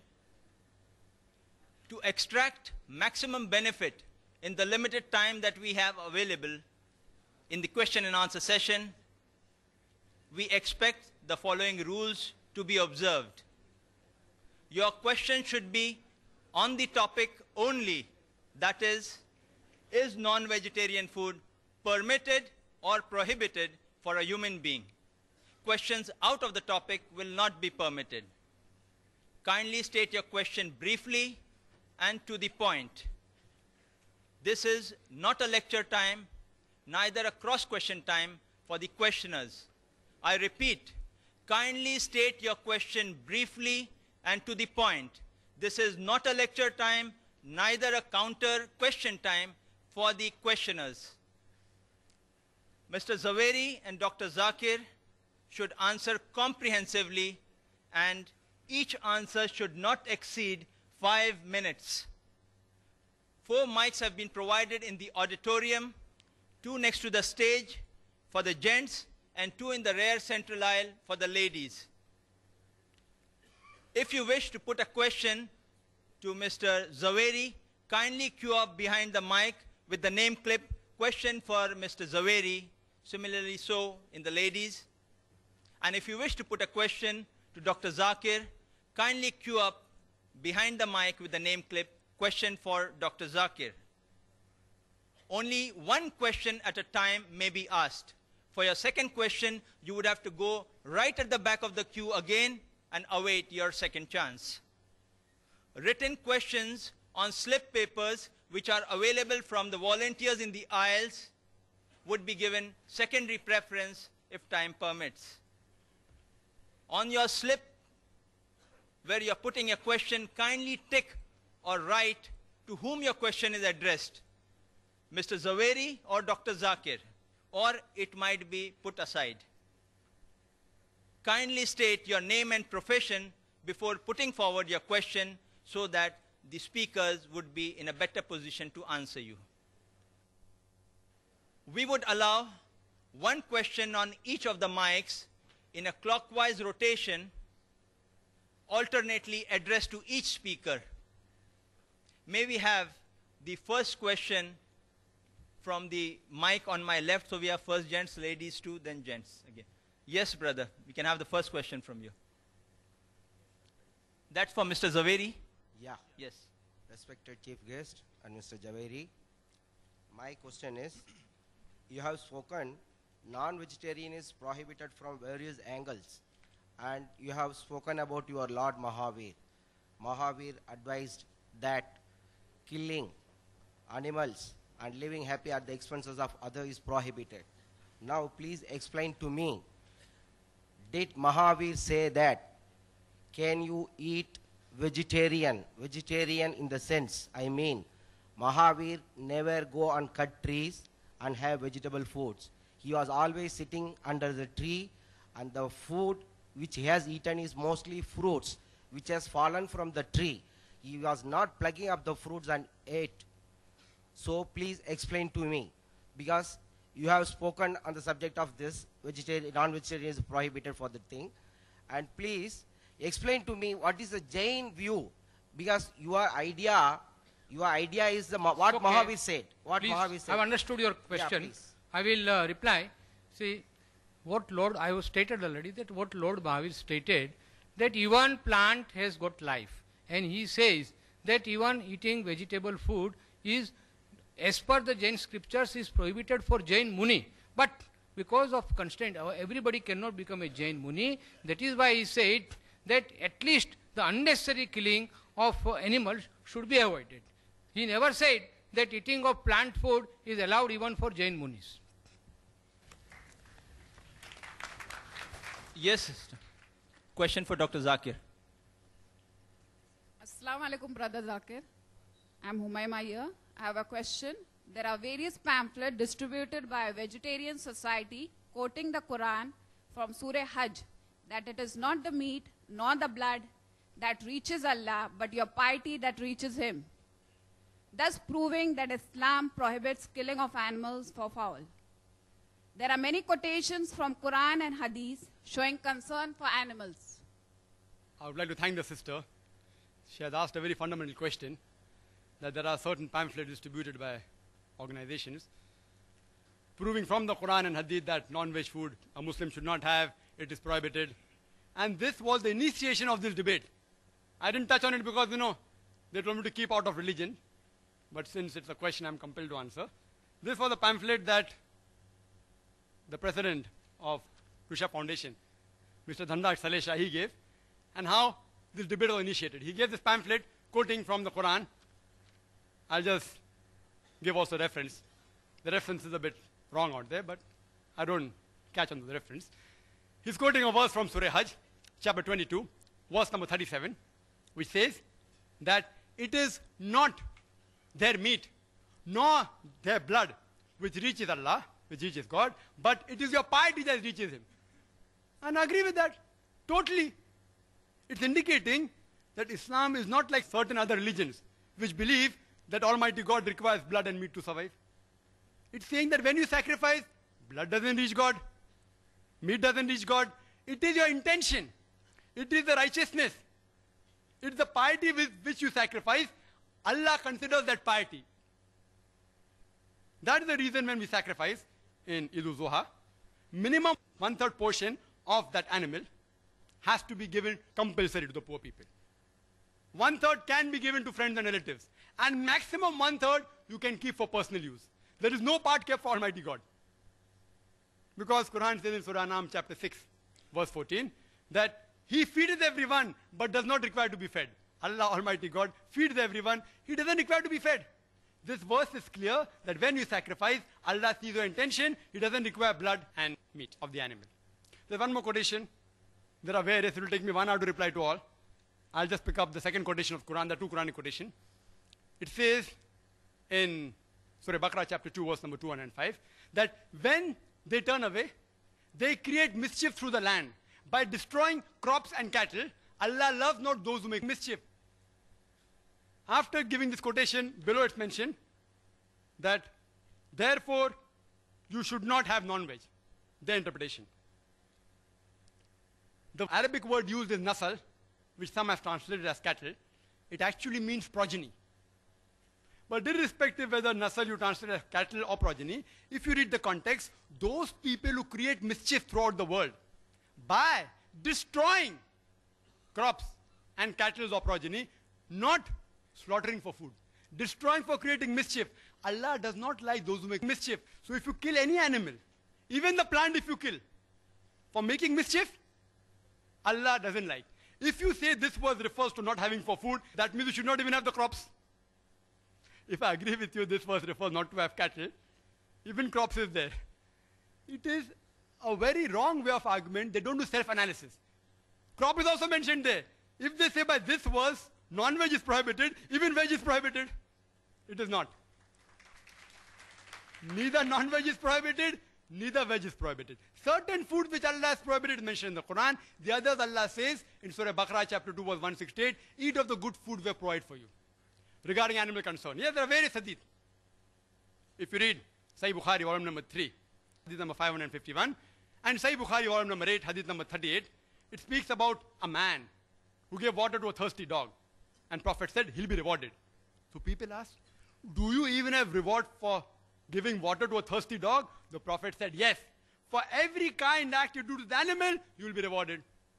Imagine in the days of ignorance, Yawm al-Jahiliyyah, 1400 years ago, where human beings were treated like animals, our beloved Prophet Muhammad sallallahu alaihi wasallam spoke about animal rights. Prophet said, don't overload the animals. You know, today in India, 2 bullocks are supposed to carry by law not more than 500 kgs. They carry more than a ton. Prophet said, don't overload them. Don't ill-treat them. Don't tie them and shoot them. Mentioned Sahih Muslim, volume number 3. Hadith number 4812. It's also mentioned in Sahih Bukhari. Don't tie the animal and shoot them. It's mentioned in Sahih Muslim, volume number 3, hadith number 4810, that when you slaughter the animal, see to it that the knife is sharp, so that the animal doesn't feel pain. Don't slaughter one animal in front of the other. Don't kill the animal twice. He said that, adrenaline is released. It releases in the blood goes out of the body. Prophet spoke about animal concern. We should protect the rights, but for food, if it's lawful animal, you can have it. Hope that answers the question.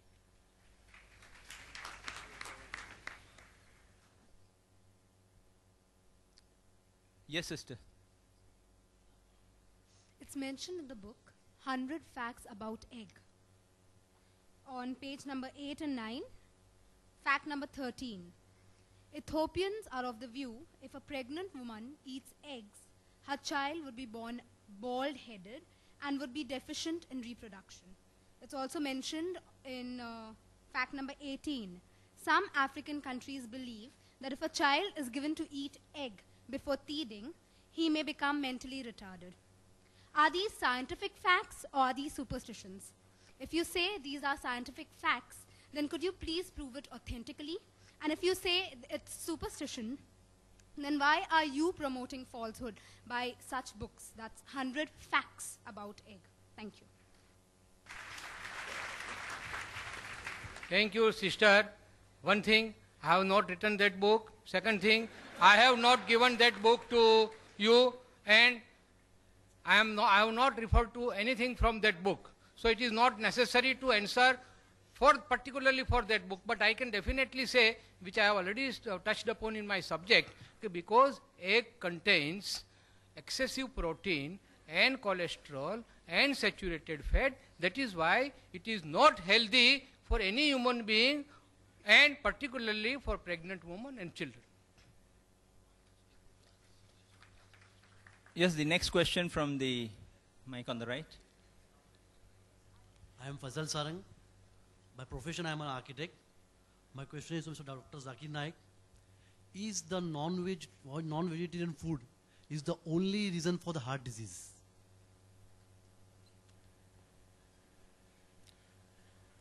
The brother asked a very good question.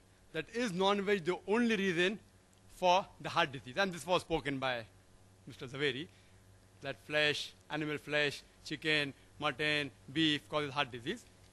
It can cause, he is right. And he further said, there is not a single vegetable source which contains cholesterol. If you tell that to any doctor, not the ideological vegetarian, they'll agree. Heart disease is caused when the diet contains more fat and more cholesterol, irrespective whether it is veg or non-veg. Irrespective. Non-veg foods do contain high cholesterol, but even vegetable foods, groundnut oil, cashew nut, coconut, ghee, butter, all this, even a common housewife knows. You know why? There are ads in the media. Have Saffola oil, will not cause heart disease. Indicating the other oils cause heart disease. Simple. You don't have to be a doctor. It's a blatant 100% falsehood. I, being a medical doctor, I challenge Mr. Rashmi Vadaviri to answer, does butter contain fat or not? And the doctors do tell the people suffering from heart disease, don't have fat, don't have butter, don't have groundnut oil, don't have cashew nut oil. So where did he get this idea from? From these books.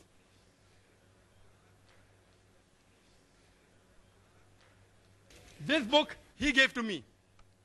Correct? This book you gave to my brother. Who gave? Mr. Salecha.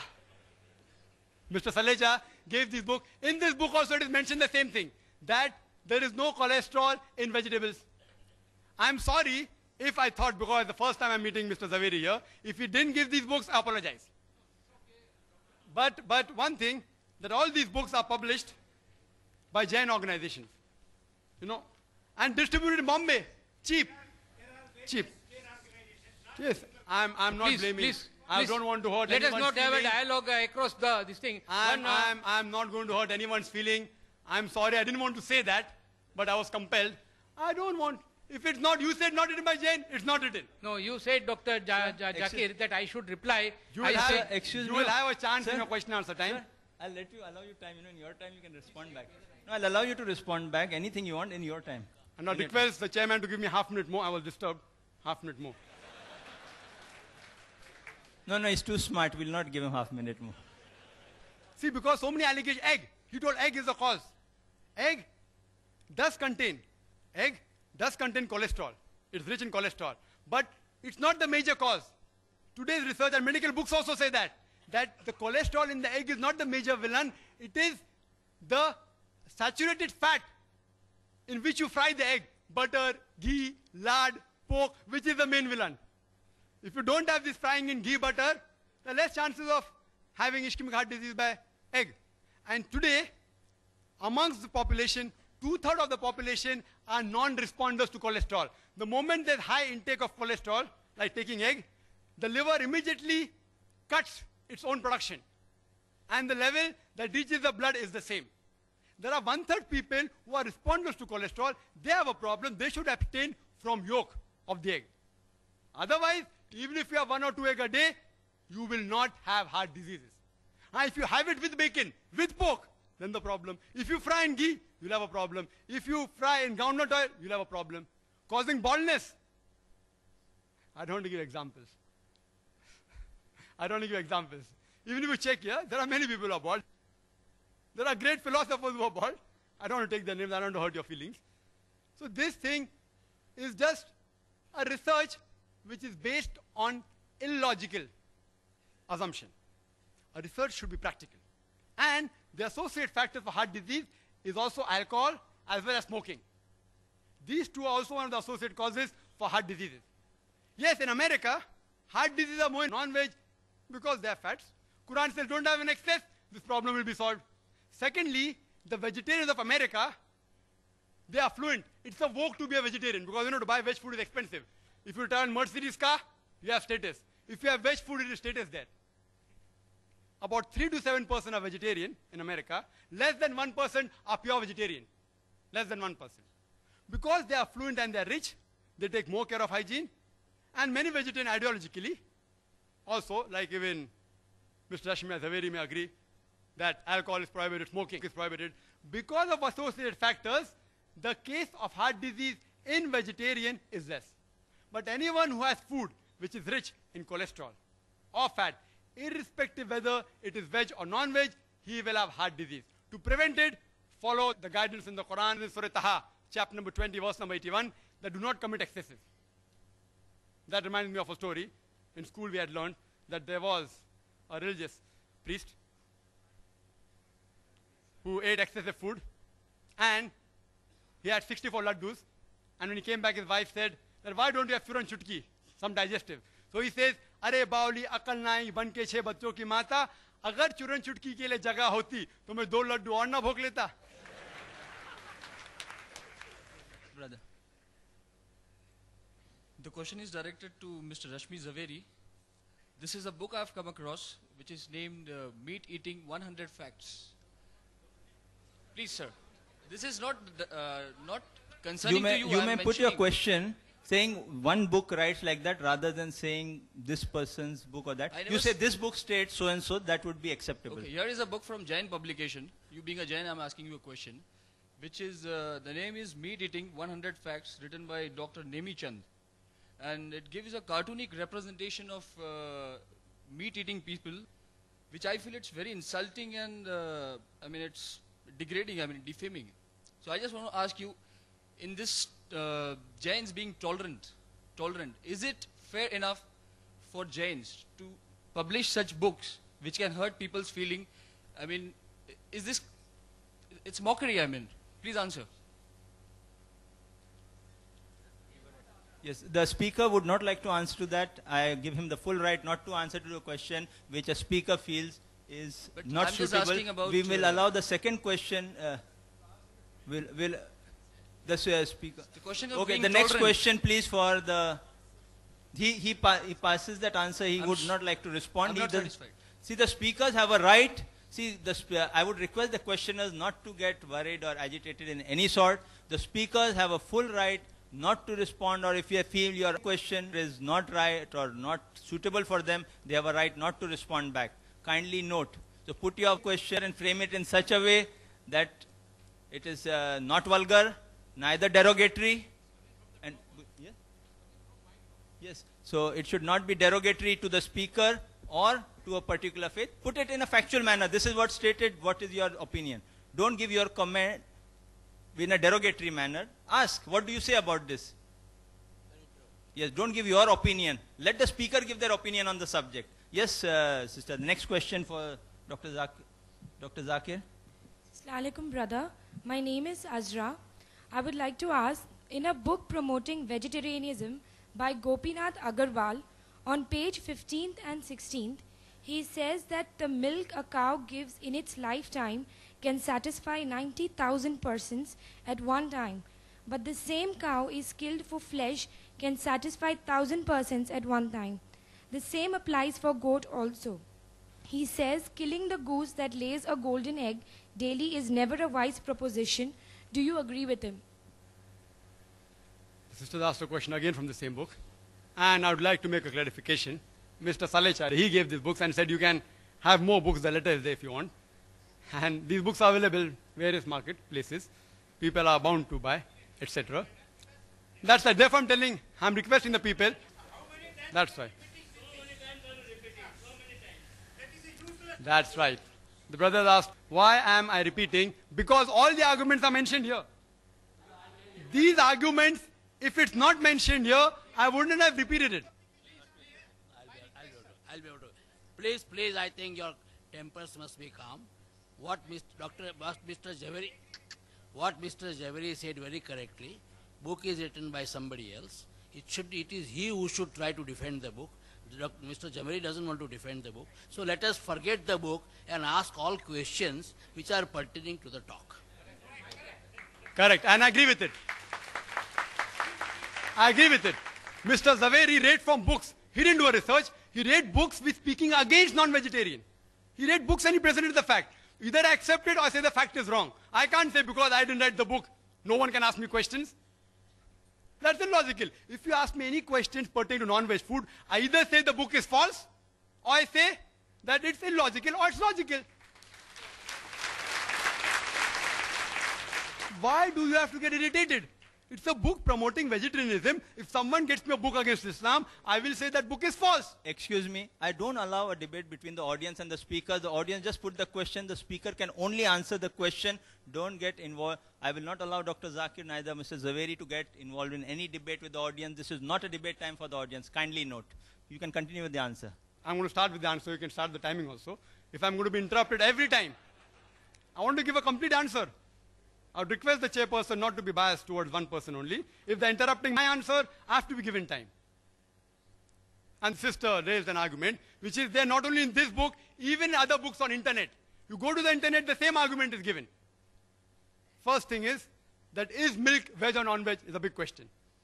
There are vegetarians who say that milk is non-veg. This book. I'm not blaming the speaker. This book, again, says milk is non-veg. If you have milk, so many diseases. Other vegetarian foundations say no, we are lacto-vegetarian, we have milk. Whether milk is non-veg or veg, my simple question is, if you don't want to hurt the animals, when you milk the animal, it causes severe pain. You know, artificial milking of animal causes pain. You ask a breastfeeding woman, certain times she has problems and she has to extract milk artificially, it is so painful. So when you extract milk from the animal, it's painful. When you don't agree that animals are meant for food, how can you milk the animals, the cattle and the cow? It is so painful. It is nothing but robbing the animal. If you say the animal is not meant for food, and if you have the milk of that animal, you are robbing the milk which is meant for the offsprings, for the calves. And the example that was given, that a cow, on average, in a day gives 10 kgs of milk. Again, this book. If it's wrong, no problem. It's on the internet also. 10 kgs of milk in a day. In a month, 300 kgs. In a year, about 3,000 kg. Do you calculate milk in kgs? In liters. Why in kgs? I don't know. Ask the author. And then further it says that 3,000 kgs of milk, it will feed 6,000 people. So in full lifetime, it will feed 90,000 people at one time. And the cow, if you kill, only 1,000 people. Which is better? 90,000 or 1,000? Why are you killing the goose that's laying the golden egg daily? It's not a wise proposition. And I agree with that. But the point to be noted is that no milkman will ever give a milking cow to the slaughterhouse.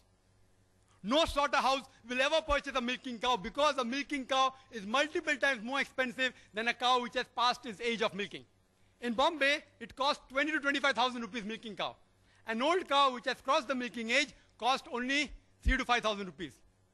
So, what we do, we non-vegetarians, the cattle, we look after it till the time it gives milk.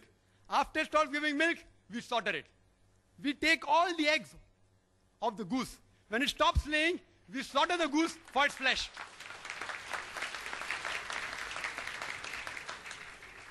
Saap bhi mare aur lathi bhi na tute. Two birds with one stone. We are more intelligent. Again, the argument giving that see some animals, you can use them in field, etc. You can use them for plowing, for transportation. If you love the animals so much, why do you overload them? And furthermore, the Indian statistics tells us that out of the population of cows, oxen and bull, only 25% are productive. The remaining 75% are unproductive. Either past the age of milking or they are males, all non females, bulls, oxes.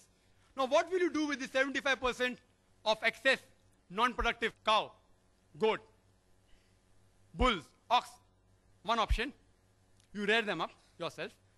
An average bull or cow requires 18,000 a year for living, according to the statistics. Their statistics, not my statistics. 18,000 a year. So after they give milk, they live another 4-5 years. Which farmer will bear the burden of millions of cows every year, 18,000? Second option is give to Jivdaya organization. They leave it open, it enters the field, eats up the crop. Third option, leave them in the jungle, animal will kill them. The last option is best. After they reach the age of milking, utilize the milk, give it to slaughterhouses, it benefits the farmer, he gets some money, and even the animal benefits the human being by eating the meat of the animal, as well as his hide for leather, as well as the bones. Hope that answers the question. Next question for Mr. Zaveri. According to Kastur Chand Jain, in the marriage of the 22nd Tirthankar, Aras Nemi, popularly known as Neminath, meat of animals and birds was served, and both the bride and the bridegroom, according to Shastra, were Jains. Another incident was quoted that Chelna a Jain Shravika who was the wife of Bhimsar Shrenik, a contemporary of Mahavir, was pregnant, and she had the desire to eat the heart of her husband. Bhimsar's eldest son, Abhay Kumar, instead gave her some meat of a dead animal, and Chela, thinking it to be her husband's heart, ate it. I don't know how authentic is this article and whether what Kastur Chand said is true or false. What is its explanation? Please explain. I am referring to the article from the Caravan series, December 1981. Thank you, sister. First of all, I will request the coordinator to only allow those questions coming out of my talk, not out of any other book or another references for which I am not responsible. But because I am a true Jain, I know definitely about the Jain history, about Neminath Tirthankar. Yes, it is true. That is why he propagated that the killing of, that is exactly why he renounced the world, that for my marriage, are you going to sacrifice all these innocent creatures? No, I don't want such a feast for me. And that is why he became a Jain Muni and ultimately a Tirthankar. So that is why I can say that all Jain Tirthankaras have absolutely, in absolute terms, have prohibited non-veg food. Thank you. And please restrict your questions to my talk only, not because it seems, I don't know, it seems that these books were given in all good faith, that they should understand our viewpoint. It seems that they are all distributed to those people and they are now asked to ask questions. I don't think that is fair. You can ask me any question from my talk. I will be very happy to say that. And I will request any question can be asked on the topic. The thing is there, whether it's in the talk or out I of don't the mind, talk that is okay. Not necessarily the And books. another point I will tell Any question Mr. on the Coordinator topic should not be that Mr. YP Trivedi and myself, we both have got other meetings, so we would like to conclude within 5 minutes. What I would suggest, see, the time given to both the speakers to speak was 50 minutes, then 15 minutes was for response, then we would have a question answer session for 50 minutes. If any of the speakers would like to forfeit the time of not carrying on with the question session, and if they have an emergency, I would excuse them, but I would continue the question answer session for 50 minutes, because that has what been the chart given to me. I have to execute it like I had been told. Dr. Zakir cannot in his talk or response speak on any other religion. Forcefully got him not to speak on it. I'm telling you, forcefully I had to convince him you cannot touch anything else. I got him convinced because that was the request, his respect. Now what both speakers have agreed to, I have followed that. Anything which both speakers don't agree, I have thrown it out. Let me be very clear. We have said 50 minutes, we'll allow 50 minutes, but if one speaker would like to leave early for any emergency or any requirement, a person has got a full free will and a choice. I would respect that requirement, but we'll continue question answer for 50 minutes. I've written down the time, 12:45, close down at around 1:30. Right? So I think that is being very fair and clear on my part. The next question for Dr. Zakir. Assalamu alaikum, Zakir bhai. My name is Khan Abdul Sami, and my question to you is, food value charts are distributed by vegetarians showing that the proteins and iron content of vegetarian food is higher than non-veg food, and thus they say veg food is more nutritious than non-food. Your comments, please. Thank you. So brother asked a very good question. I would like to reply to the question posed by the learned speaker also. He doesn't know who distributed them. It is given in writing out here. It is given by Rishabh Foundation to IRF saying, we would be pleased to give you more such material in huge quantities if you like the same to be circulated among Muslim brothers in Mumbai. Free of charge. Huh?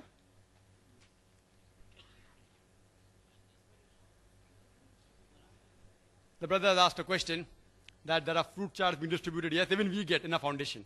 We didn't respond, saying that it's not worth responding. It's not worth responding. But when the request came from the Rishabh Foundation, are you willing? I reluctantly agreed, it is not a topic of scientific thing. It's a well-known fact. He said, yes, we'll debate. I said, fine. So I'm here, just replying. Why should people get irritated? If you can quote me from any book, as long as it's within the topic, I will inshallah answer. If I don't know, I will say I don't know. If I know, I will say no. I know your question, and when I got that chart, it gives food value chart saying that proteins among the veg food is more than non-veg food. And even Mr. Rashmi Zaveri in this talk, he said that the value of proteins, the quantity is more. Mr. Rashmi Zaveri said that there were only 3 essential amino acids. You ask any doctor, it is not 3, it is 8. No wonder 5 is lacking. It is 8 essential amino acids which are not synthesized in the body. The remaining are synthesized. These essential amino acids should be given by the external food source. The proteins of animal foods, they're biologically complete, known as higher protein, because they contain all the 8 essential amino acids. The veg protein are lacking in 1 or more of the essential amino acids. It's a scientific answer.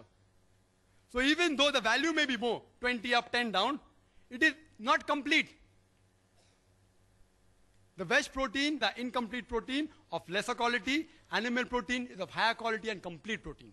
Similarly, if you analyze, even the iron you get from the diet is of 2 types. One is heme iron, one is non-heme iron. Heme iron can be absorbed easily in the body. Non-heme iron cannot be absorbed easily.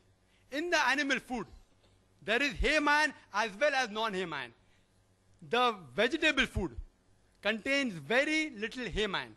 Therefore, they cannot absorb. Therefore, there's more deficiency of iron in them. So even I agree with you, the iron content in figures may be high. The protein content may be higher. Down the conclusion is, veg food is more nutritive. It's misleading the people. It's nothing but misleading. I would call it in plain English, fraud. Who's doing it? Some vegetarian society. Misleading the people. And fraud is prohibited in every religion, small or big. Whether major or minor religion, fraud is prohibited. So, I would like to ask a question. Would you prefer taking 10 notes of rupees 20 or 1 note or rupees 500? If you know the value for money, you choose the second. Hope that answers the question. The next question for Mr. Zaveri. Assalamu alaikum. I am Javed Sheikh. My question is to Rashmi Bhai. Rashmi Bhai, in your talk, you mentioned that diseases transmitted through meat, flesh to human beings. But plants also affected by some diseases, viral, bacterial diseases. So you can get diseases from plant, vegetarian food also. You also mentioned Dean Ornish and Deepak Chopra, references and recommendation of those doctors. If you believe in recommendations of doctors and medical professionals, Trivedis have also mentioned that. If you believe in that, I will quote only a simple example. When I was child, doctors, when I was suffering from fever, doctors were suggesting that don't take bath by cold water. But nowadays, they are telling, when I get fever, they are telling that please take bath by cold water only. See, so if you are believing in quotations, statistical data, and medical things, so please give statistical data.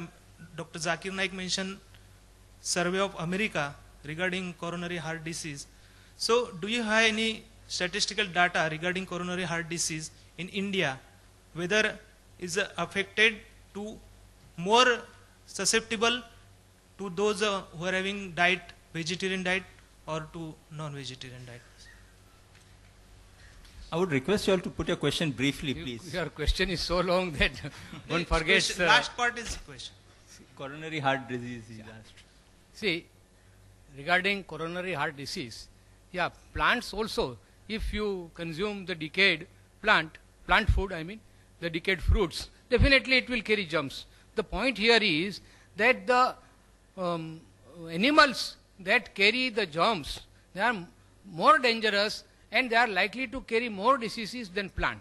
Another thing is that which I have said is that animal food contains excessive protein, cholesterol and saturated fat.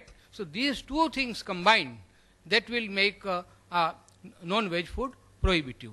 Coming to the statistics, I have got that book. There is no time, there is not a platform to argue about the statistics. I have got complete statistics that more people are suffering because of heart disease, those who are flesh eaters, than the veg people. Now, at the moment, I cannot give you those facts and figures. That I have got it, then I can supply it to you later. Thank you. No counter question, please. Yes, the next question for Dr. Zakir. Assalamu alaikum, brother. Brother, my name is Safia. I'm a revert to Islam. My question is, in the book Vegetarian or Non-Vegetarian, Choose for Yourself by Gopinath Agarwal, there are quotations given from major world religions, including Hinduism and Christianity, that non-vegetarian is prohibited. And how do you say it's permitted?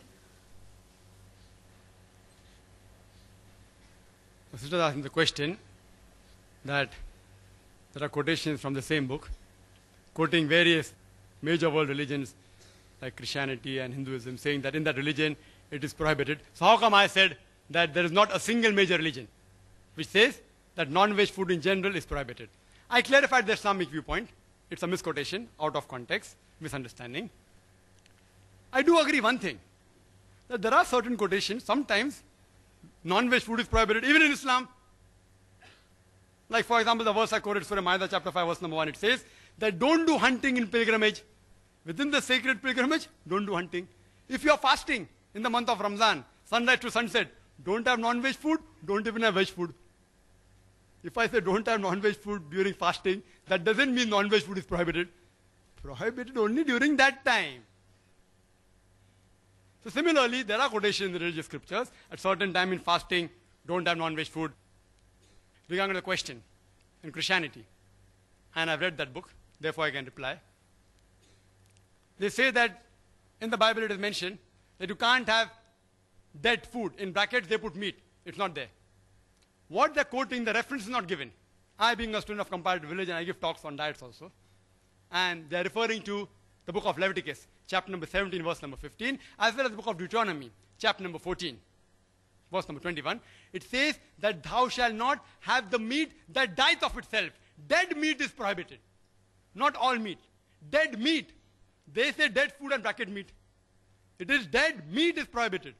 Even in the Quran.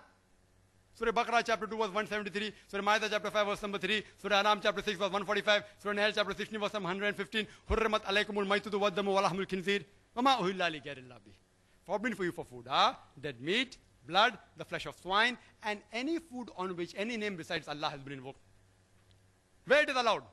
If you read the book of Genesis, chapter number 9, verse number 2 and 3, it says that they will fear you, they will dread you, all creatures of the earth, all fowls in the sky, all creatures that liveth on the earth, as well as all the fish in the sea, they shall be delivered to you. Next verse, Genesis chapter 9 verse 3 says that every creature that moveth on land and is a living creature, they are meat unto you, and also herbs and shrubs. Mention the book of Deuteronomy, chapter number 14 verse number 9, that ye shall have the meat of all the things in the water. All that has fins and scales you shall eat. Deuteronomy chapter number 14 verse number 11 says that you shall have the lawful meat of the birds. Deuteronomy chapter number 14 verse number 20 says that ye shall eat the meat of the lawful fowls. It's allowed. Further, if you read, it's mentioned in the book of Hebrews chapter number 5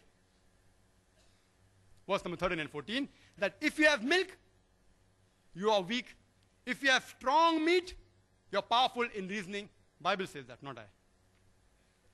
In the Gospel of Luke, chapter number 24, only quotation, verse number 41 to 43, Jesus Christ, peace be upon him, goes in the upper room, and he says, have you any meat to eat? And the disciples gave him a piece of broiled fish and honeycomb, fish, and he ate before them. Jesus Christ, peace be upon him. In the book of Romans, chapter number 14, verse number 2 and 3, it says that one who believeth in eating all things, he can eat. Those who are weak, they only eat herbs and shrubs. But anyone who eateth should not insult those who eateth not. And those who eateth not should not judge those who eateth. This is law of God. Hindu scriptures. If you read the law of Manu, chapter number 5, verse number 30, it's clearly mentioned that the eater can eat any creature that lives, even if he eats every day. A creator created some creatures to eat and some to be eaten. Laws of Manu, Manu Smriti, chapter number 5, verse number 31. It says that if you eat in a sacrifice, this is the law for gods. Manu Smriti, chapter number 5, verse number 42. It says that a twice born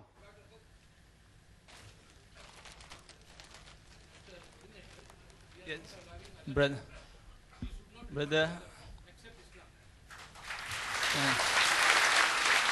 No, please.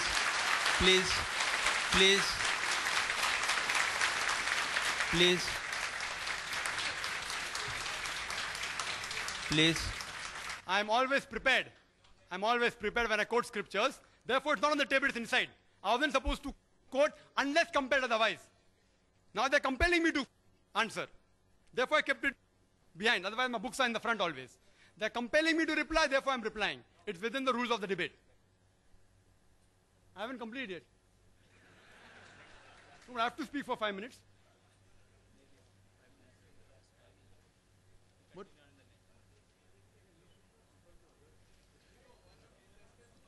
We would request anyone not to disturb in between. Yes, please don't disturb. The question.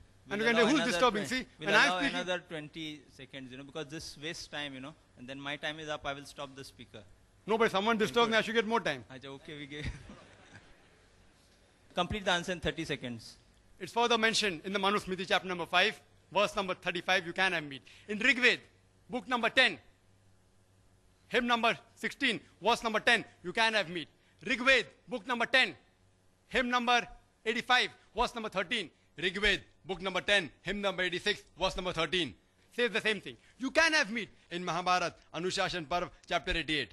If you read, Bhishma gives the advice to Yudhishthir. It's also mentioned in Manu Smriti, chapter number 3, verse number 266 to 272.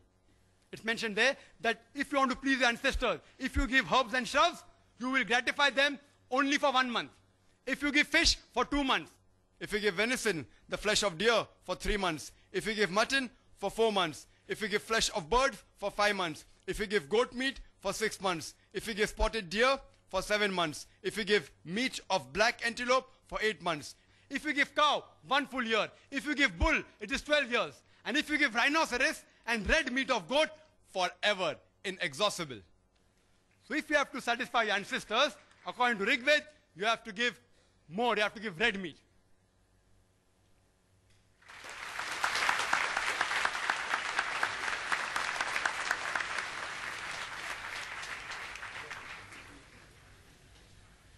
Assalamu alaikum.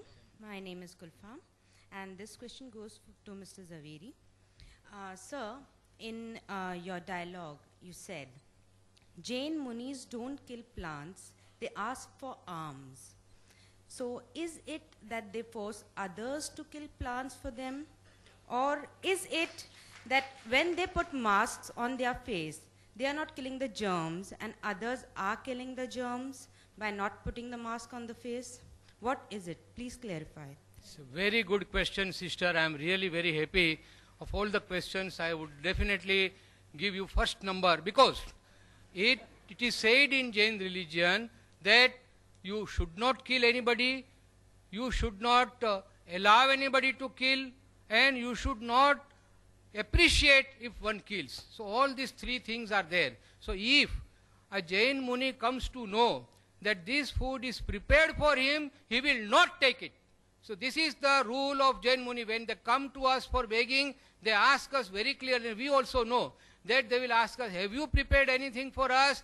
We have to very honestly say, we have not prepared anything, it is for us. We have prepared, say, 4 chapatis. He will take only 1, we will be happy with 3. This is the way of begging of a Jain Muni. He will not kill, he will not allow others to kill, he will not propagate killing, he will not even eat if he comes to know that this food is prepared for a Jain Muni. I am happy that in this august and enlightened audience, I have been given an opportunity to clear the viewpoints of Jain Muni. Thank you very much, and I will now request coordinator that Mr. Trivedi and myself. It is really going on so nicely that we minutes, would sir. like to Just 5 continue minutes. here for hours together, but I am sorry that time So the constraint is last such. two questions we'll allow 5 minutes are left. I don't think it will be. I think we have been talking so much about vegetarian food and non-vegetarian food, but we are all hungry now. I think we should go and eat. So only last two questions and then we disperse. The Mr. Trivedi has said we'll allow last two questions on the mic. When can we have the next question for Dr. Zakir? Yes? Acha, there's a request for Mr. For, you want to ask question too?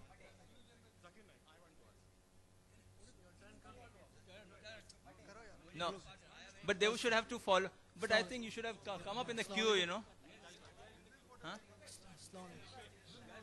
Assalamu alaikum. My question for Zakir bhai is, are non-vegetarian food deficient in Achha, there is a request from the other speakers. What we will do, what I will do, see, but there is a request from the side, allow one or two people to ask questions to Dr. Zakir. What I would suggest, let the speakers, in the time they are available here, let the other two speakers ask question. Then Mr. Trivedi and Mr. Zaveri can leave. Then I will give the chance so that I'm not unfair to you also, both people. So that, no, I have told them they wanted to leave, so I have to give them an opportunity to leave. They wanted those two people to ask questions. They can ask Dr. Zakir. Which are the two people, Mr. Zaveri? Mr. Bade and आप दोनों को chance दे देंगे एक. Then after that, we will carry on. The other two people will be given chance so that I'm not unfair to them. I hope the audience bears with me. For another 10, Mr. Trivedi and Mr. Zaveri would like to leave after that. So let those two people ask question. Acha, we'll allow only, no. No. He is leaving. Let us ask two questions to him and let him hear. Yes. Okay. Yes, let us also ask a question. Okay, let those two people ask question, which Mr. Zaveri has requested. Mr. Bade, who's Mr. Bade? Acha, one Mr. Bade and that. Rule. Will not. Acha, and the other two, they two, acha, we'll allow them to ask two questions to one. To Dr. Hussain. Excuse me, Mr. Zaveri.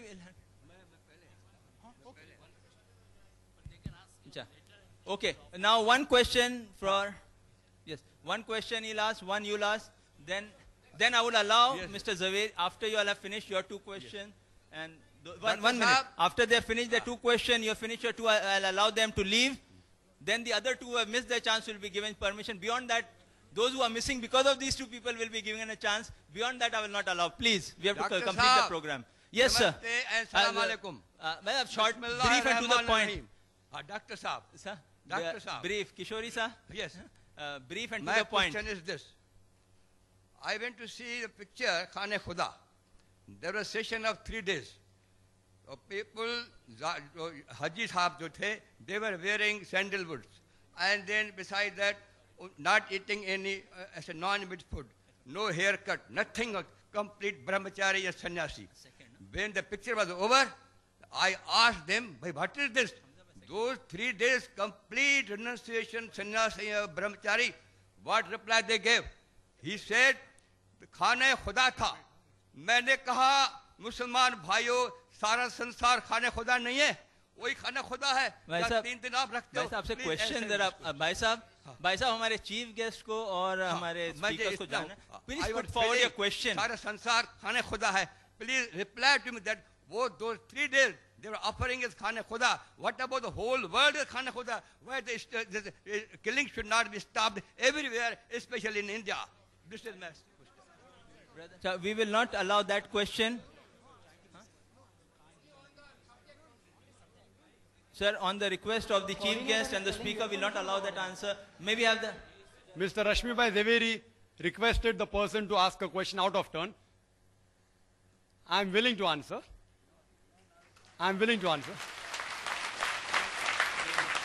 If chairman says no, then I will. I would love to answer if you allow me.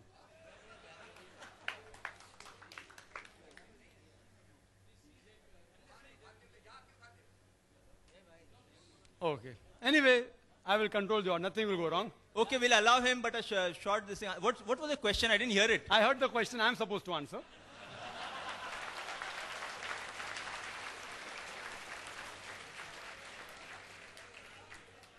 It's a very good question. Okay, now quickly and a quick answer, then we'll allow the other gentlemen. It's a very good question. Yes. It's a very good question. It will not create problems. I believe though you all are vegetarians out here, we aren't that violent. It won't create problems, I take guarantee. I will not say something that will create violence. Yes, I know there are non-veg and veg meats in Ahmedabad and Gujarat and there were riots and all here. As far as I'm concerned, I speak logical, then nothing happened. The brother asked a very good question. He said that he had seen pilgrims going and for 3 days they didn't have meat. They didn't have meat. It's on Islam. It's on Islam. Why Islam allows like this? No, he's asked a question You're on asking Islam. a question on Islam. No, but that's non-veg. You're not asking on Jainism. What's the problem? Are you so much afraid that the answer will make him a non-veg? He will yet be a veg. No problem. I don't want you to become a non-veg. The brother asked a very good question, that why there don't you have non-veg? It's a misinformation. I've been for Hajj several times. Whoever told you a lie that we don't have non-veg. The rule out there is that in that sacred part, at that time, you cannot kill any animal for hunting. At that time only. But not eating non-veg. I have gone there. I eat non-veg. Who says you can't eat non-veg? Yes, we are dressed up in 2 pieces of unsewn cloth. You know why? You know why? Because it's the biggest annual gathering in the world. People come from America, from Canada, from India, from Pakistan, from Indonesia, all dressed up in 2 pieces of unsewn cloth. Identical. You cannot make out the person next to you whether they're a king or a pauper. For universal brotherhood. Not theoretical, practical. Universal brotherhood. When we offer salah shoulder to shoulder. We eat food, we eat together. We eat even non-veg. Where you got this from, I don't know. Whoever told you, whether Muslim or non-Muslim, he has told you total falsehood. I'm telling you. I've been for Hajj several times. I've been for Umrah. It's totally wrong. And for universal brotherhood, everyone comes there. So that you can make out people from various parts of the world. We have to be one brotherhood. Islamic brotherhood is that all human beings are brothers. And Muslims are brothers in faith. Yes, brother. Mr. Zaveri, this question is for you. At the end of your speech, Mr. Zaveri, this question is for you, please. Yes, put forward your question. Mr. Zaveri is having his attention there. Mr. Zaveri, this question is for you. At the end of your speech, you have listed 16 points differentiating between the herbivorous animals and the carnivorous animals. Now, I don't feel there is anyone in the audience to know these differences, except that you want to give emphasis on the point that giving the comparisons of herbivorous animals, you want to reflect that humans should also be herbivorous. That is, we should be vegetarian. This is what I understand. Dr. Zakir has already touched few of the points. Now, Dr. Zakir and Mr. Zaveri, I'm not a medical student by profession. I'm an engineering student. I had biology only up to my 10th standard, and thereafter only I had gathered some knowledge from here and there. Ask your question, please. Question. Now, here the points which I want to get a comment from your side is that you have said that pitalin is there in the saliva of the herbivorous animal. It is there in the carnivorous animals, and it is there present in the humans also. Now, you have said that herbivorous animals rotate their jaws while eating. I have never seen a man rotating his jaws. It's a question of if you want to put a question, you are most welcome. Put it's forward not a lecture your session. question. We are not here to hear your impressions. If you are most welcome to ask me a question. Ask me a direct question. I will be too willing to give you a reply. Because both Mr. Trivedi and myself, we have got other appointments. We will be leaving after this. You ask your question in 3 to 4 sentences. That's all. 3 to 4 sentences. What was the need for you to give the differentiation between herbivorous and carnivorous animals? What do you want to emphasize? Yeah, it is a very natural thing that when I stated that almost all limbs and parts of the body of human being are very similar to herbivorous animals, it is for the enlightened audience to decide whether I say, whether you agree with me or not. If you agree, it's well and good. Otherwise, if you don't agree, then also well and good. Who am I to say that you must agree on one point or others? That's okay. Because what I have stated is a scientific fact, which I have got reasons and I have got proof for that. But it is for the audience to see whether it is you are agreeable to that or not. My only point was that by nature, a human being is more, not only more, but 100%. He is herbivorous, and by certain circumstances or by some other reasons, he has been made a carnivorous. Now friends, I must tell you that I am extremely delighted to be here this morning and sharing our views, and so many misconceptions about Islam is now cleared by our learned Dr. Zakir. We never knew that these things are said in Islam, and for that I am extremely thankful to Islam Research Foundation, and I am also thankful to my friend Mr. Salecha Rushabh Foundation, and because of the time constraint of Mr. Trivedi and myself, because we have got other engagements, we will take your leave, and again thank you very much. Mr. Bade has to ask. Yes, you are Mr. Bade? Yes. No, well, excuse me. Mr. Bade has been requested specially to be given a chance to ask question. We have honored that request, and he will be given a chance now. After that, Mr. Trivedi, the last question from that side. And then, yes, last question from there. Ladies, I think, are less in number, so we disallow those 2 questions which were missed out. I hope that would be fair, Mr. Trivedi. Yes, Mr. Bade, then you, and then we finish the session. Yes, Mr. Hari Om to Hindus. Jai Jinendra to... Sorry. After we conclude the session, 2 people will get a chance to hear Dr. Zakir. If you want to hear the answer, and those who want to hear can stay back, others can go. Yes, Mr. Bade. Hari Om to Hindus. Jai Jinendra to Jains. Salam Alaikum to Muslim Bhai. Walaikum Assalam. Request to Dr. Zakir. I have all the answers of all your 20 questions, but that will not allow. Kindly give me chance. Any time you will get the logical answers of all the 20 questions. Number 1. Now, all the religions they follow the God. God is Almighty. Now that means one should follow His rules also. Now what is given by the God? The rules formed up by the God. एक सीधी सी बात है कि जब भगवान ने हमें जन्म दिया है तो उन्होंने हमारे लिए कुछ व्यवस्था भी की है. I'm not giving lecture. I would apply the same rule I applied to the last speaker. Put your question in 5 sentences. Assume Dr. Zakir and Mr. Zaveri know the background. Ask your question. 6 sentences, I'm please. asking you the question only. तो भगवान ने हमारे लिए जो भी कुछ दिया है उन्होंने कुछ रूल फॉर्म करके दिए हैं. जैसे कि हमारे लिए सबसे एसेंशियल बात है हवा की. Plenty of Hawa is available. Abundant Hawa is available. उसके बाद पानी रहता है. पानी wherever you go, पानी is available. Now, another thing is food, which I am coming to the question. The food, Bhagwan has given us the food also. Kashmir में है, हमारे लिए कश्मीर में है, इलाके के मुताबिक दिया है. कश्मीर में है हमारे लिए आलमंड्स दिए हैं, काजू दिए हैं, बादाम दिए हैं, पिस्ते दिए हैं, जहाँ के वहाँ जरूरी है. 1 second. राजस्थान में जाओ, आपको वहाँ वो टेम्परेचर के मुताबिक आपको खरबूजा मिलेगा, तरबूजा मिलेगा. यहाँ हमारे लिए 1 second question I am telling you. यहाँ हमारे लिए हलवा बना के केले पे ऊपर रख दिया और whatever easily is available he has given is plenty. Now whatever he has given is plenty is cheaper, and whatever he says no, it is not to be taken or it is restricted, should be he has made it costly. So are we following the rule of the God? Sir, what is your question on this topic? Very He good. has understood it. Okay. I've understood the question. Very long question. Very good question. See, I'm in the field. I can make out the question. I'm in the field.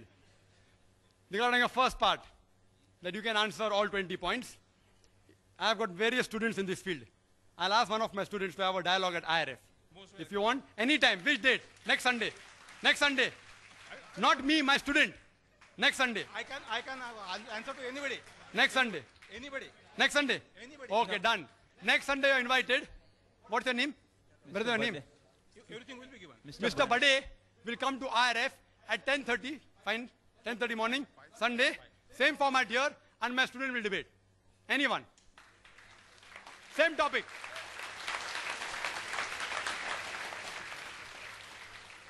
His question, that God has provided air, right, water, everything easily available. So why go for things which are uneasily available and costly? Very good question. That you have to point out to Mr. Zaveri. He is telling that vegetables should be transported to Arctic Circle. Vegetables should be transported to deserts. Tell him, I didn't say that. I'm saying if vegetable is available, have vegetable. If animal is available, have the lawful animal. You have to pose that question to him, not to me. Point number 1. You should have easily available food as long as it is lawful. We should have expensive food, you told me. It's like I telling a rich person, why are you living in Nariman Point? You know, 1 square feet of land, apartment, Nariman Point, costs 25,000 rupees. Come to Mira Road, only 1,000 rupees per square feet. When the rich man can afford to pay money to buy a good flat, why are you preventing a rich man to buy good food? And non-veg food, in protein, in and in various ways, medically, it is superior, it's of higher quality. So if rich man can afford it, why are you stopping? If you can't afford, have vegetables. I'm not stopping you. Hope that answers the question.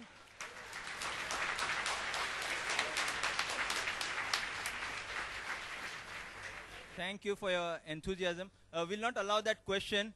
Mr. Zaveri said he would like to, he's exhausted and we respect his views.